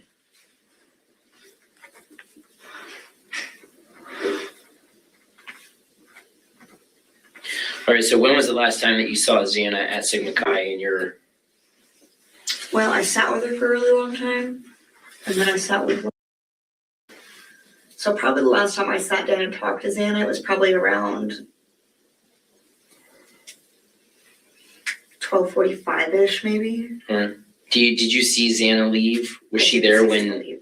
Jack probably did. Do you know if she was still there when you left? I think she was, Okay. but I don't know that for a fact. Okay. I was kind of on the left there, Alrighty. so.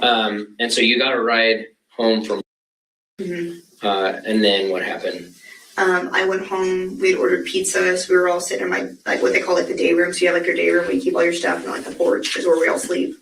And I was hanging out with all my friends in our day room eating pizza, and then one of our friends texted us and was like, hey, do you guys want to come over to bed? We're like, yeah.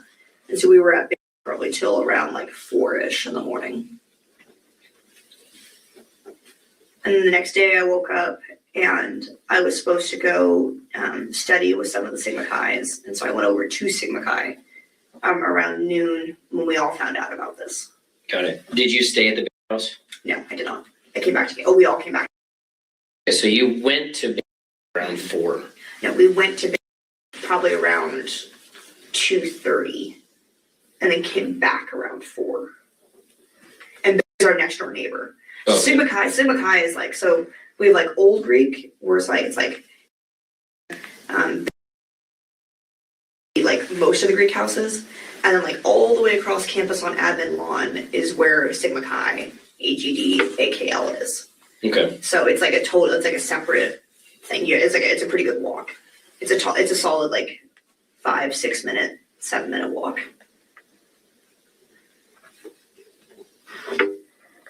And you said they're your next, like they're actually your next door neighbor.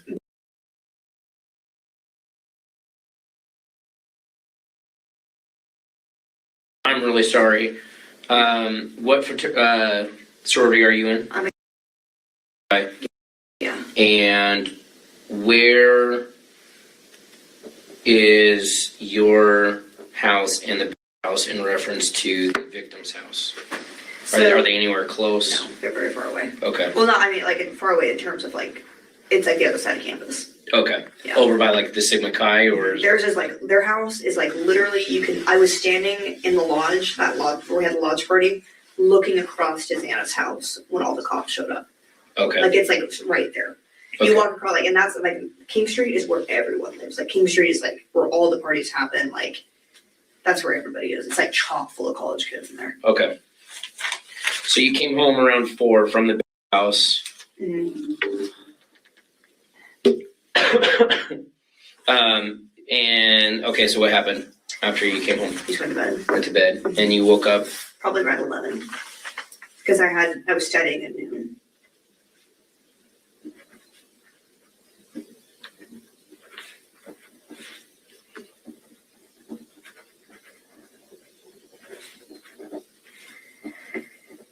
You know, and at first we didn't know, you know, what it was. So there was a little bit there where we thought it'd be fentanyl or like carbon monoxide or something. But like Xana and Ethan weren't. Well, that's a wide distance of different things that could have happened. It could have been like fentanyl or carbon monoxide or something. What? Those are hugely different things. One is on purpose and a really awful drug. And the other one is accidentally breathing something in because you didn't know there was a leak of some sort. What the heck?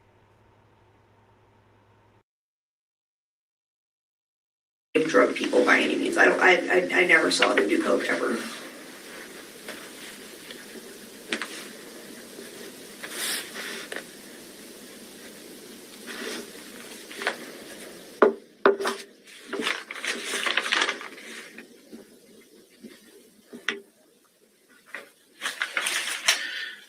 Had you seen them do any other drugs? Maybe like alcohol, but like nothing. It was mostly just alcohol and like Xana like really didn't even take edibles or anything. I also saw that night too. Who's? That was one of the roommates who survived. Okay. Sorry, I'm just No, you're fine. thinking about stuff. It's funny how she claims to know Xana so well. And she's like, no, she would never do drugs. Girl? Yeah, must not be friends with Xana. I do know some of the players, but just for the sake of this kind of being, we'll call it an isolated interview. Okay. I'm just going to have you pretend like I don't know anything, don't know who anybody is. And so if you refer to somebody, I may just clarify that. Perfect.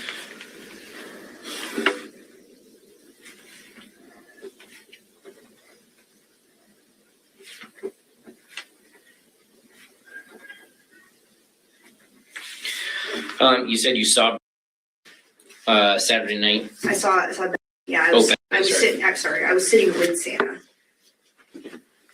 with Xana, or was I sitting with? I was sitting with somebody talking on the couch that I talked to Xana at. Walked in At Sigma Chi. at Sigma Chi in that same apartment. We chatted for a second and then she left. Do you know about what time that was? I can't be certain on that. Sometimes between midnight and 2.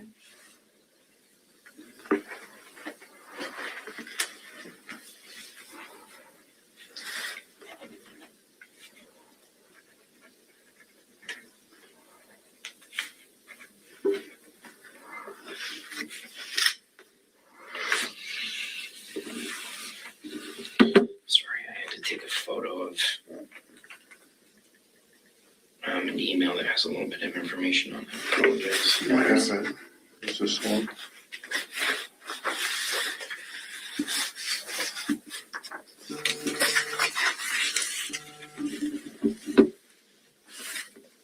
Is that it? The one with all the colors?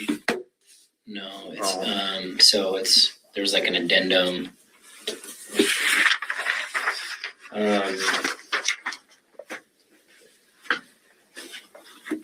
I would do anything to find this guy. I would imagine so. Every single person in this case says, like she just said, I'll do anything to find this guy. Nobody ever once considers that it could have been more than one person, that it could have been a female and a male, but definitely that it could have been more than one person. Nobody considers that. It's the oddest thing to me.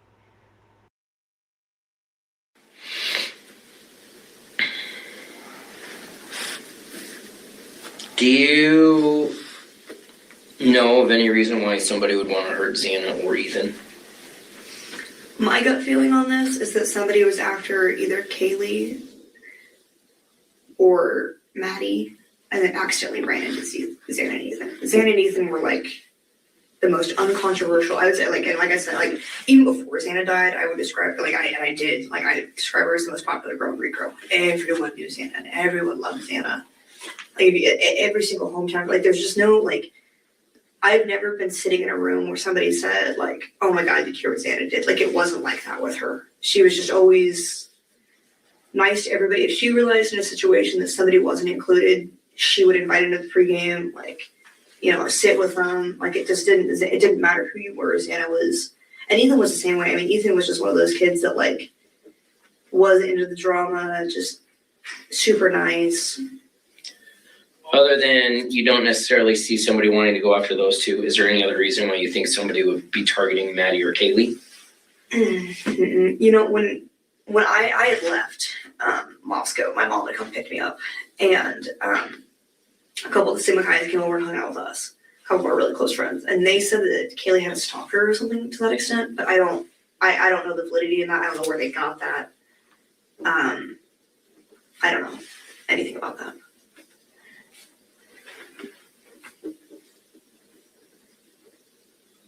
There wasn't like, I mean, in terms of like animosity with anything, I mean, it's like, especially with those roommates, I mean, there was just no, like, there wasn't any fighting. And like, Xana and I had like a lot of conversations because her out of house last year, the one directly next to the house that she was living in, I mean, they partied like all the time, like really hard. Not like drugs and stuff like that, but like wine night, tequila Tuesday, like, you know what I mean? Just drunk a lot. And she was telling me how great this year has been because she like went to school more and like, you know, she's going to the gym and she'd gotten a boyfriend and, you know what I mean? Things were going really well. And that's why I don't know. So this summer I lived at,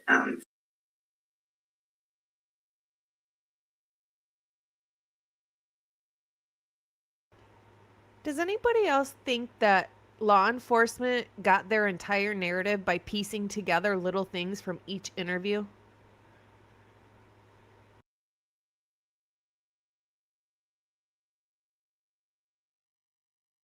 Wow, that's a long anyways, go back to bed. Like, because I mean, it was just like, it's such a porous, you know what I mean? It was so, everybody was just in everything and it just didn't, yeah. And Xana was over a lot too. So. What have you heard other people say about this? You know, there's a lot of different things rolling around. Nobody knows. The Twitch thing really freaked us out because, like, in my mind, when I look at that, like, I know that he's like not a suspect anymore. I know how guys are, and like adult men are just fucking scary sometimes when it comes to like dating and going home with people and stuff like that. And those girls look really uncomfortable in that, and he looks really nervous in it. I mean, of course you guys can't tell me anything about it, but like that to me, like my gut says that it's. Who looks nervous? The guy that puts on his hood when he walks up. The guy in the hoodie that's talking and like stands behind him the whole time. And then when they're walking away, he goes like that. And I just imagine. Do you know who that was? No, I wish I did. Right. And you said he was in line behind them at the grub truck? So the grub truck video, they walk up and he's standing like right next to Kaylee when he walks up. And then he gets the grub truck thing and he has his hat on backwards and he's got his hood off. And he goes and he stands a little bit further away because unless he's just an idiot, he doesn't know the grub truck streams. And he puts his hat on forward, puts his hoodie up, and then stands behind them like 10 feet the entire time. And then starts talking to some guy and they point at him and like Kaylee and Maddie kind of do like a don't talk to us kind of thing. And then when they're walking away, he went, and the direction he walks, if it's not mirrored or twisted or something like that, he like goes to walk toward them and like realizes they're with Chloe and then directly walks like really hard the other direction. And like that just looked really angry to me and wrong. What kind of vehicle were Chloe and I don't know. okay. I know. It was a car, I think. Because I was in it that night. I don't know what it was. I was drunk, so Okay. I don't know. Car, SUV, truck, Car, color, green car. maybe. I don't know. And my was totally ready to come. And like when I called him about this, I showed him the Twitch video, and he was like, "Oh my god!" And he like almost started crying to me on the phone. And I don't know if he's been talked to yet. Okay. So he was also sober and was super. Monitoring. Yeah. Okay. And okay. What's his last name? It's a tough spelling. Yeah. No, it's tough. Let me see.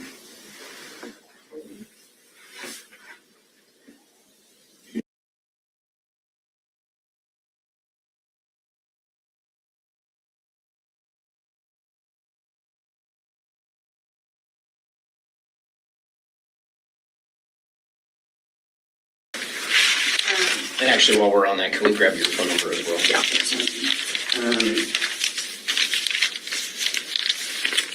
I didn't save. Absolutely.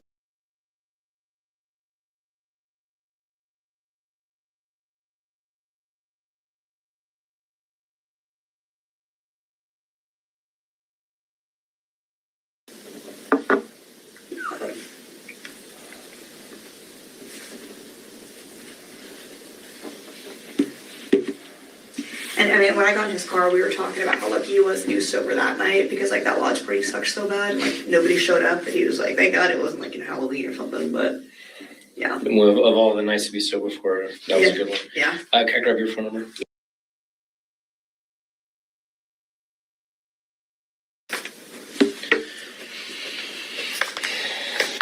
Have you heard any other theories being thrown out there? One that kind of makes me a little scared. I think the only people on campus that like the only people on campus that I've actually ever seen do coke or be involved in things like that, whippets, like that kind of stuff, mix in there, and I don't do it. Like it's just not my thing. But I can tell you guys if I did, because we're doing this right now. But I've never done it, but I've watched people do it, and that I'd say that like Kaylee would have been in. I don't know if she would have. That car that number 8 and number 9 and Drew Carter got into was a white Ford Fusion as well. But that white Ford Fusion had black rims. Now, if you go back and look at the white car speeding away, I don't necessarily see chrome rims of any sort. They could be black. They could be dark. So, but yeah, this girl kind of reminds me of like, she thinks she's better than everybody else. Like, she's more put together. Like, she looks down on people. That she gives me that vibe. That's the vibe she gives me. Done it, but I know like circles around her would have. And again, like I said, I don't know Kaylee. Like Kaylee of all these people is the person I don't know.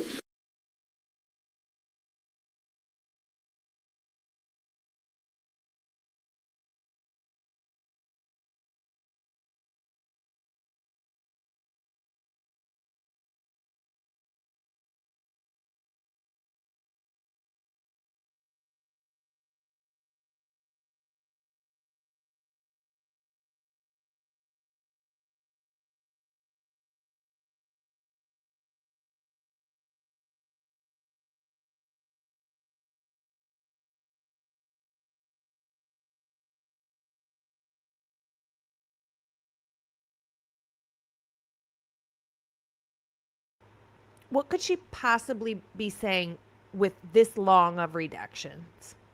She doesn't know anything. And she surely doesn't know the truth of the other things she was talking about.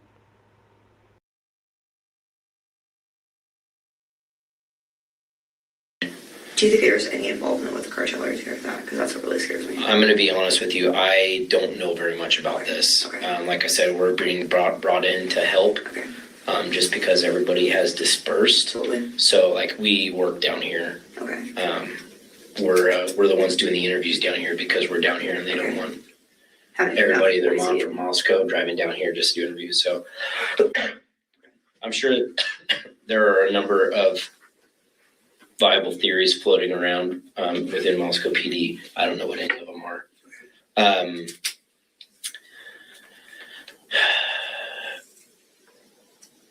I kind of asked a little bit earlier, but was there any other reason other than you don't think somebody would have been going after Xana and Ethan, why you would think somebody would want Kaylee or Maddie dead?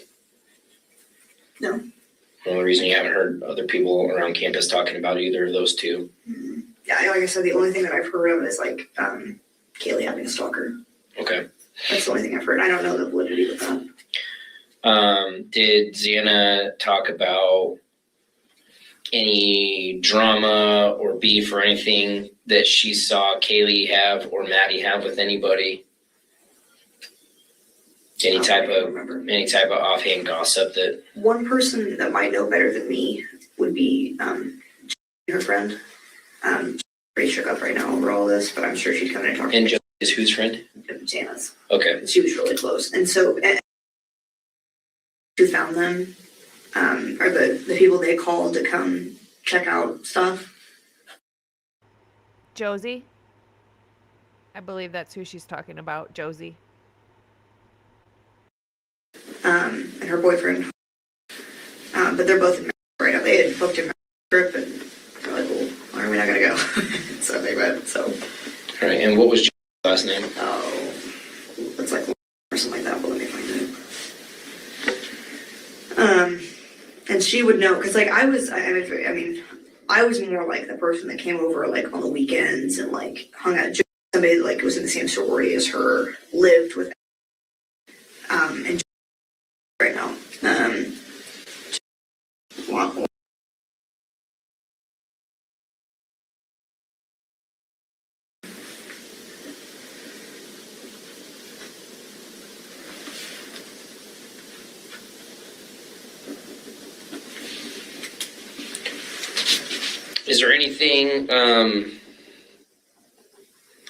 Is there anything around Xana while you guys were at the Sigma Chi house together that stood out to you as odd or anything like that? Something that didn't sit right with you? Nothing. I really don't think this was an attack on Xana and Ethan. Okay. I think they accidentally ran into them. All right. Josie and Lyndon broke up. They broke up the same weekend that Bethany. They broke up the same weekend that Emily got married. They broke up.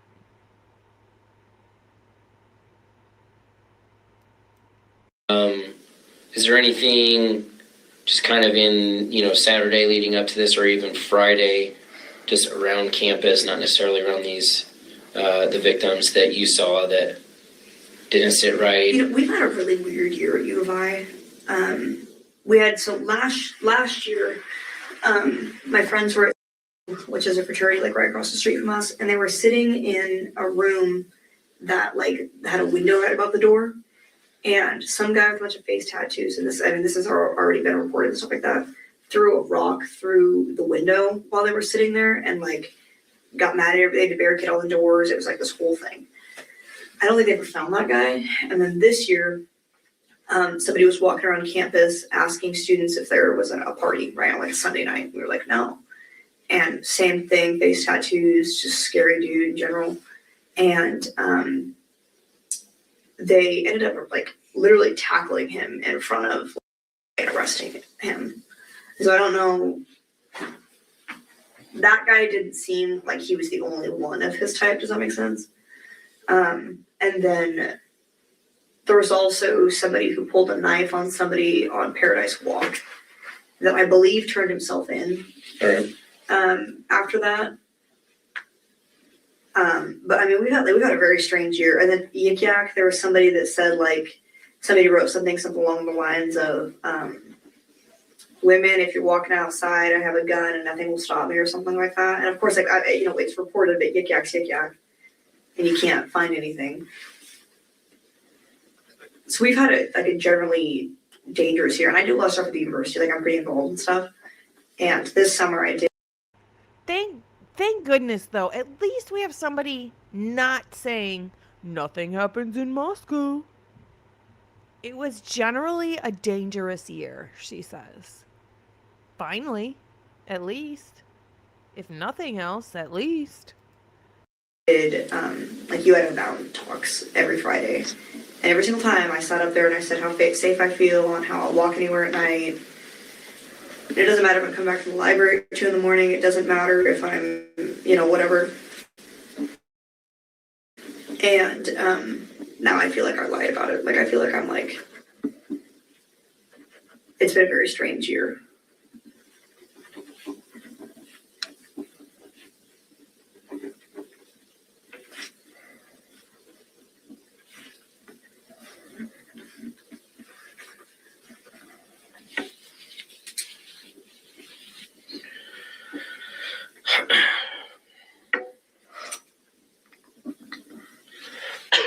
Other than the picture that you showed me of Xana playing the guitar, did you have any other like text or anything communication with her after leaving Sigma Chi? No, I am the last text I sent. Let me see. I'm seeing if I have any photos from that night. I didn't take one photo of that night. Okay. The only text I sent to Xana in the last couple weeks is when I found out that something had happened. We were at Sigma Chi, and like I said, like the kid who we were supposed to study with, he like picked up the phone and was like, "I think Ethan's dead. Like I can't come do it right now." And so I immediately texted Xana and I said, "I love you," and she'll never open it. So. All right, Seiji, do you think of anything? No, I think that's it. Did we get my phone number? You asked for that, right? Whatever. Okay, yeah. And did we grab phone number from you? I don't have. Okay. And did we ask last name?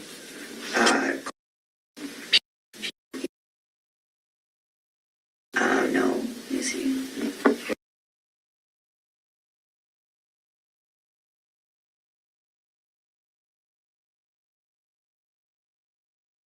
Another tough one.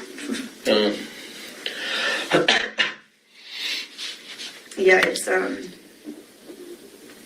think this whole thing is the worst because like, and I mean no fault to you guys, but everybody keeps asking me if there's anything weird. There wasn't anything weird, and we're all sitting. I mean, my whole friend group sat around and talked about everything, and none of us saw anything that we went, "Oh, that was strange."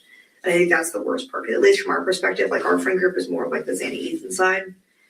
I didn't really know the like Maddie Kaylee side of it as much. I knew pretty well. I knew Death pretty well, but I just knew people that were under 21 that didn't go to the bars, kind of thing. Yeah. All of it's just strange. Have you talked to your dad about this? Yeah, I texted. So after the press conference and all the news reporters asked, like, what about the roommates? What if the roommates did it? I'm telling you guys right now, the roommates didn't do it.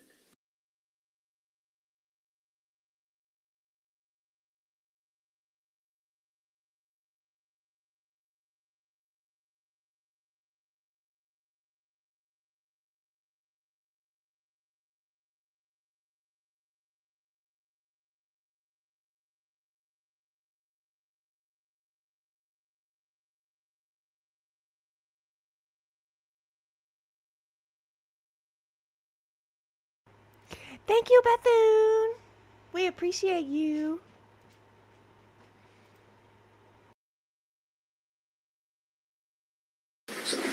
Have they said anything about the incident to you? No, I haven't really tried though. The only person I've really asked like firsthand was because and I are really, really close, and so is Gina really close too. And the day after it happened, we were out getting coffee, and we texted and we're like, "Hey, we have coffee for you guys," because the cops had put them up in the back. And we came out, and what told me, and of course everybody can tell this story better than me, but said that they stay at the Whites, right? So it's like Sigma Chi, the Whites, and then all of these other houses right here, all a bunch of different houses. And had saw something in the middle of the night, saw a guy, and I'm telling you, I'm also I literally saw people walk out of my front door and went, I wonder who that was. It was pretty, and saw somebody heard something, did something, locked her door, went to bed, and then thought, gosh, that was weird. And then woke up the next day at noon, like the rest of us, it was, probably she went to bed probably around 4. And then woke up, called in, and was like, I really were feeling, can you guys come over for a second? Come check things out with me, downstairs. Because Xana, when you walk into the downstairs, door, right? And you walk in the door, you literally, there's a staircase and then Xana's room. And so that's why I think that somebody must have walked in that door, saw them, went, fuck, that's, I gotta kill them too kind of thing. Anyways, they call it. What is she talking about? Is she insinuating that Xana's room is on the first floor? This girl doesn't know squat. And the fact that she was so adamant that the roommates, I could tell you right now, the roommates didn't have anything to do with this. Girl, bye. Goodbye.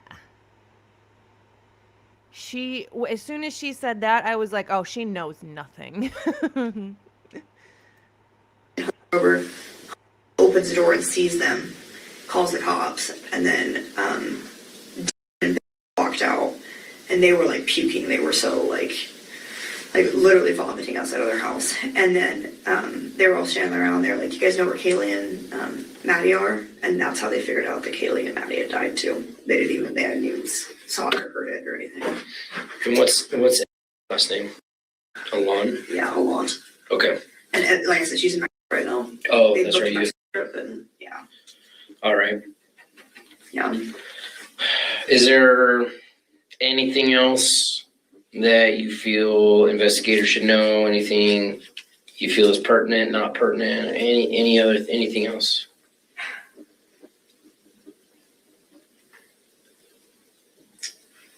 Go back to the Coke thing. There's only one person in Moscow who most of the get their Coke from. I guess I probably should tell you guys this. He used to also kind of hang out with Xana. Okay. And Xana, and he would took her to come formals kind of thing. I don't think we did this. His name's Bangman. He also doesn't even go to U of I. He just lives on the University of Idaho campus and pretty much just hangs out. What is she talking about? Yes, Mason Bangman dated Xana. Yes, I FOIA'd Mason Bangman's arrest, and we got that put up a couple months ago, where he was caught with bringing cocaine into the jail. So we know he does cocaine. But what is she talking about that he didn't even go to U of I? Yes, he did. He graduated from there. He absolutely went to U of I. What in the world is she talking about? Aw, thank you, Jules Down Under. We appreciate you so much. That's so sweet. This interview was 11/16. I don't necessarily think Bangman was selling. I thought he just was personal using, in my opinion. I mean, the amount he had on him was like, oh crap, I forgot that was even there. A little bit. He did go to U of I. He graduated from U of I.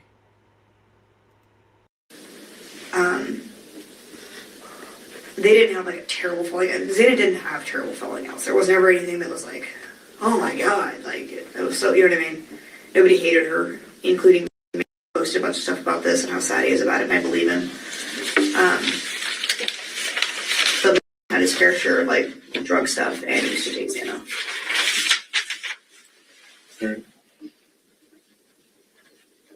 I probably should have led with that. I told my mom that, and she was like, "Oh my god, Martha." And like I know, like I said, I lived the summer. I lived in the house he's living in right now. He's a devil that got kicked out of Delta because he chased a bunch of kids back to the dorms one night. He's somebody should probably have a conversation with. Kind of an interesting guy. Okay. Anything else? You said he chased a bunch of people back to the dorms? Yeah, he was, I don't know if he was drunk or coked out or whatever he was, but so Old Greek is like right here, right? The dorms are like right here, Sigma Chi and all this stuff is over here. And he chased a bunch of G's back to the dorms and was like barking at them, and like, it's the reason he got kicked out of Delta. Happened like 3 years ago. I don't think he's a violent guy. I also don't think he would have the physical capability of being able to kill Zan or be able to kill Ethan just because he was so much bigger than him. Chased him on running after Yeah. him or drove his car? Yeah, barking at him.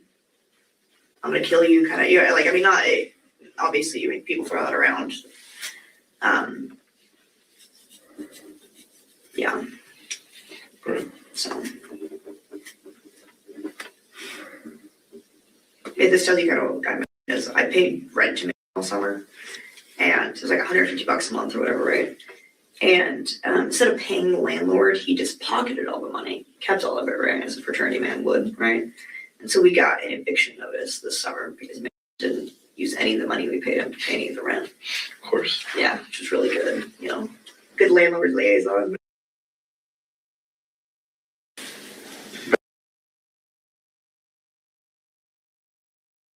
This is him. Who is she talking about that didn't pay the rent? She didn't live with Mason Bangaman. Who is she talking about? She lived with a guy that didn't pay the rent? This would be a fun story. And like, this is a photo of him and Xana together.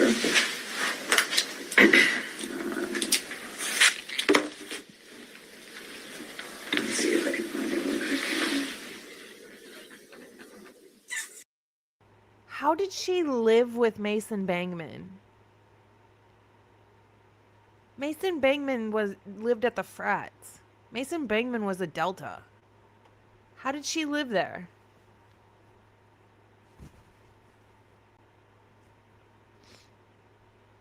What the heck?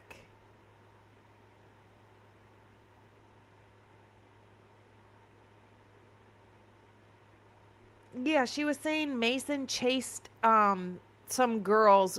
He was barking at them, like running behind them, barking at them.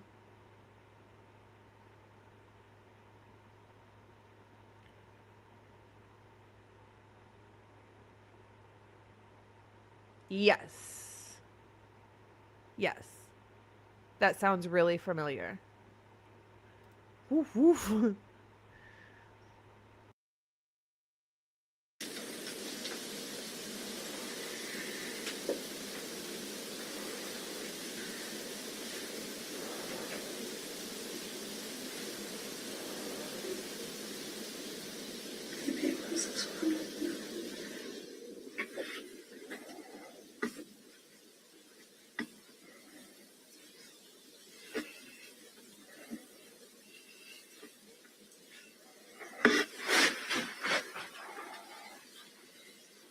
Yeah, that's him and Xana.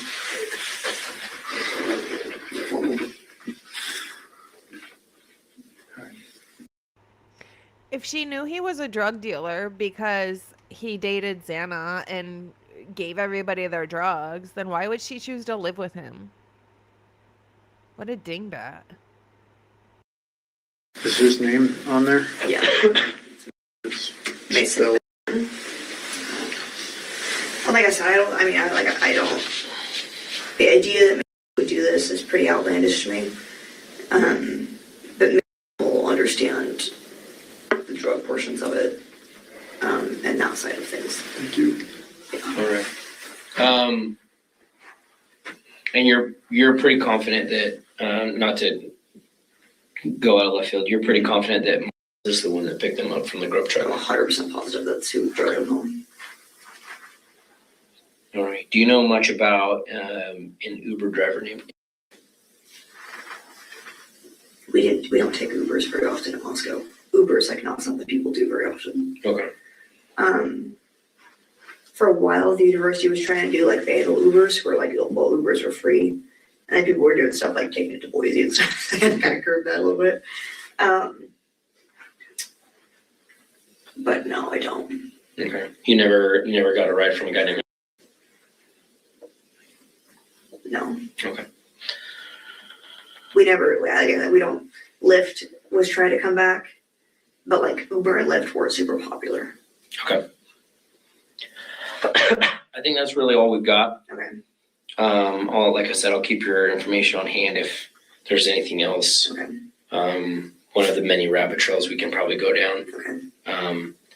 And if there's anything else that you would like to include that you didn't, you can reach out. I'll leave you. I don't have any business cards with me. I could probably run to my desk and grab one, but I'll leave you our information, and then you can call in and we can take an additional statement over the phone or meet up with you somewhere. Okay. I just want this guy dead. Whoever did this. Might have to be morbid about it, but like, I want to be there when he gets like sentenced to death and stuff. This was awful.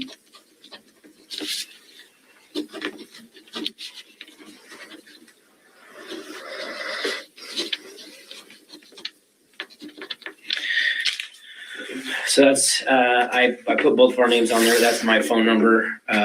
Is a cell phone, so you can text it if you just have a quick minute, like, hey, can I call you in a little bit or something? Or if you don't call it, you can also call the office and get a hold of my desk phone as well. Is this something I can like tell people to call? Yeah, absolutely. Absolutely. And then with that, we'll conclude the interview at 3:00.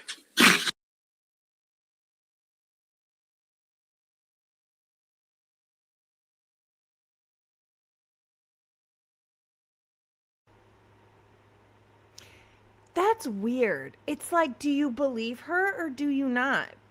Because she does say some things that are kind of legit, right? But then there are some things that are like, no, girl, not at all. Not at all. No, I do not live in the Bronx. I live in the Chicago area. My doggy's name is Bronx, so it's after him. I don't know, that's weird. That's a weird interview. She seems very confident with the answers that she gives, but especially being like, nobody takes Uber here. You stupid idiot. Nobody takes Uber here. Like, yeah, they did all the time. Like, what the heck? That is crazy. Okay, guys, I'm running a little late. I apologize. It is time for me to share our Bronx's Buddy of the Day. Dun, dun, dun, dun, dun. So this one is going to be a little bit different. This is Bronx's Angels of the Day. We have the black and white kitty bandit. We have Rocky, and we have the little Chihuahua, but I didn't get a name. So these are KT06. These are her fur babies. She rescued all of them, and they all kind of passed really quickly, one after another, and it was really, really difficult for her. And suddenly, after they passed, she wasn't ready for any other animals. You know, it's heartbreaking. We all know that. It's devastating. But soon after These babies went to their rainbow bridge. New babies came into her life, and she didn't want animals because it was hard for her, but she could not pass them up to adopt these babies because they needed her. And they came into her life pretty quickly after. And she said, yep, absolutely, I'll take them. And so now we have Kitty and Jax and Stella. And I think that they're just so beautiful. It's like the happiness she needed after the dark light. But it all played out really quick for her. And I don't know if I could be that selfless that she was in that moment. I think if it was me, I would say, no, I can't handle that right now. And she did not think of herself. She thought, these babies need me. And they're with her now. So a sad story turned into a bright story. And we love KT for this. Lexa is the kitty. That's right. Lexa is the kitty. She's on my lap right now making biscuits. Aw, so sweet. Thank you, KT, for showing your babies and sharing your babies with us. We appreciate it. So sweet. They also are surrounded by watermelons and have watermelon colors because today is National Watermelon Day. So, meet Lexa, Jax, and Stella. The bestest fur babies in the world. Thank you for sharing them with us. And now for your starting lineup. Sorry, I didn't mean to just snot in your ear. We have... I want to say thank you to everybody for being here tonight, hanging out with me, being funny and enjoyable. Yeah, 96 Bulls. Oh, man, that was the best time ever. Ever. Dennis Rodman. I had the Rodmans, the zipper shoes. I had every Jordan that came out. Back then in the 90s when it was cool. Pippen, Jordan, Rodman. Excellent. The three-peat. I'll never forget it. Best days ever. Thank you everybody who donated. Once again, we have a couple of interviews that we got a price on. They're expensive, which means they're fairly long interviews. If you can donate, if you can help out, there's 3 of them I purchased myself that were cheaper, like $40 FOIAs. But I do need help with these because they have to be paid within 7 days and, well, the half of it. So I've given you prices for half.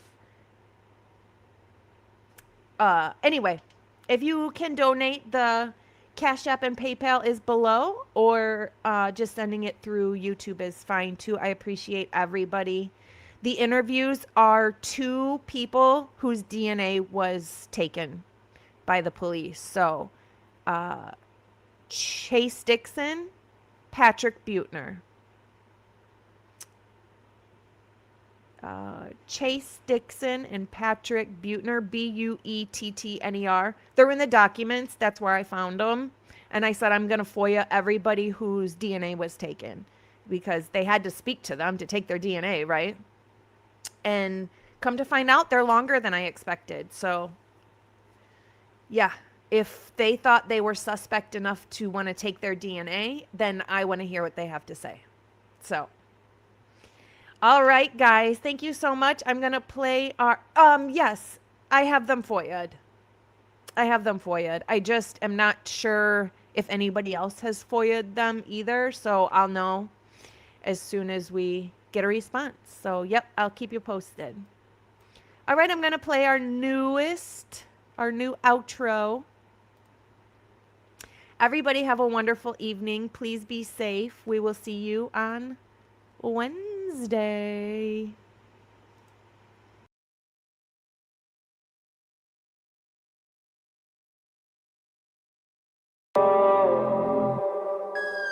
Is she breathing?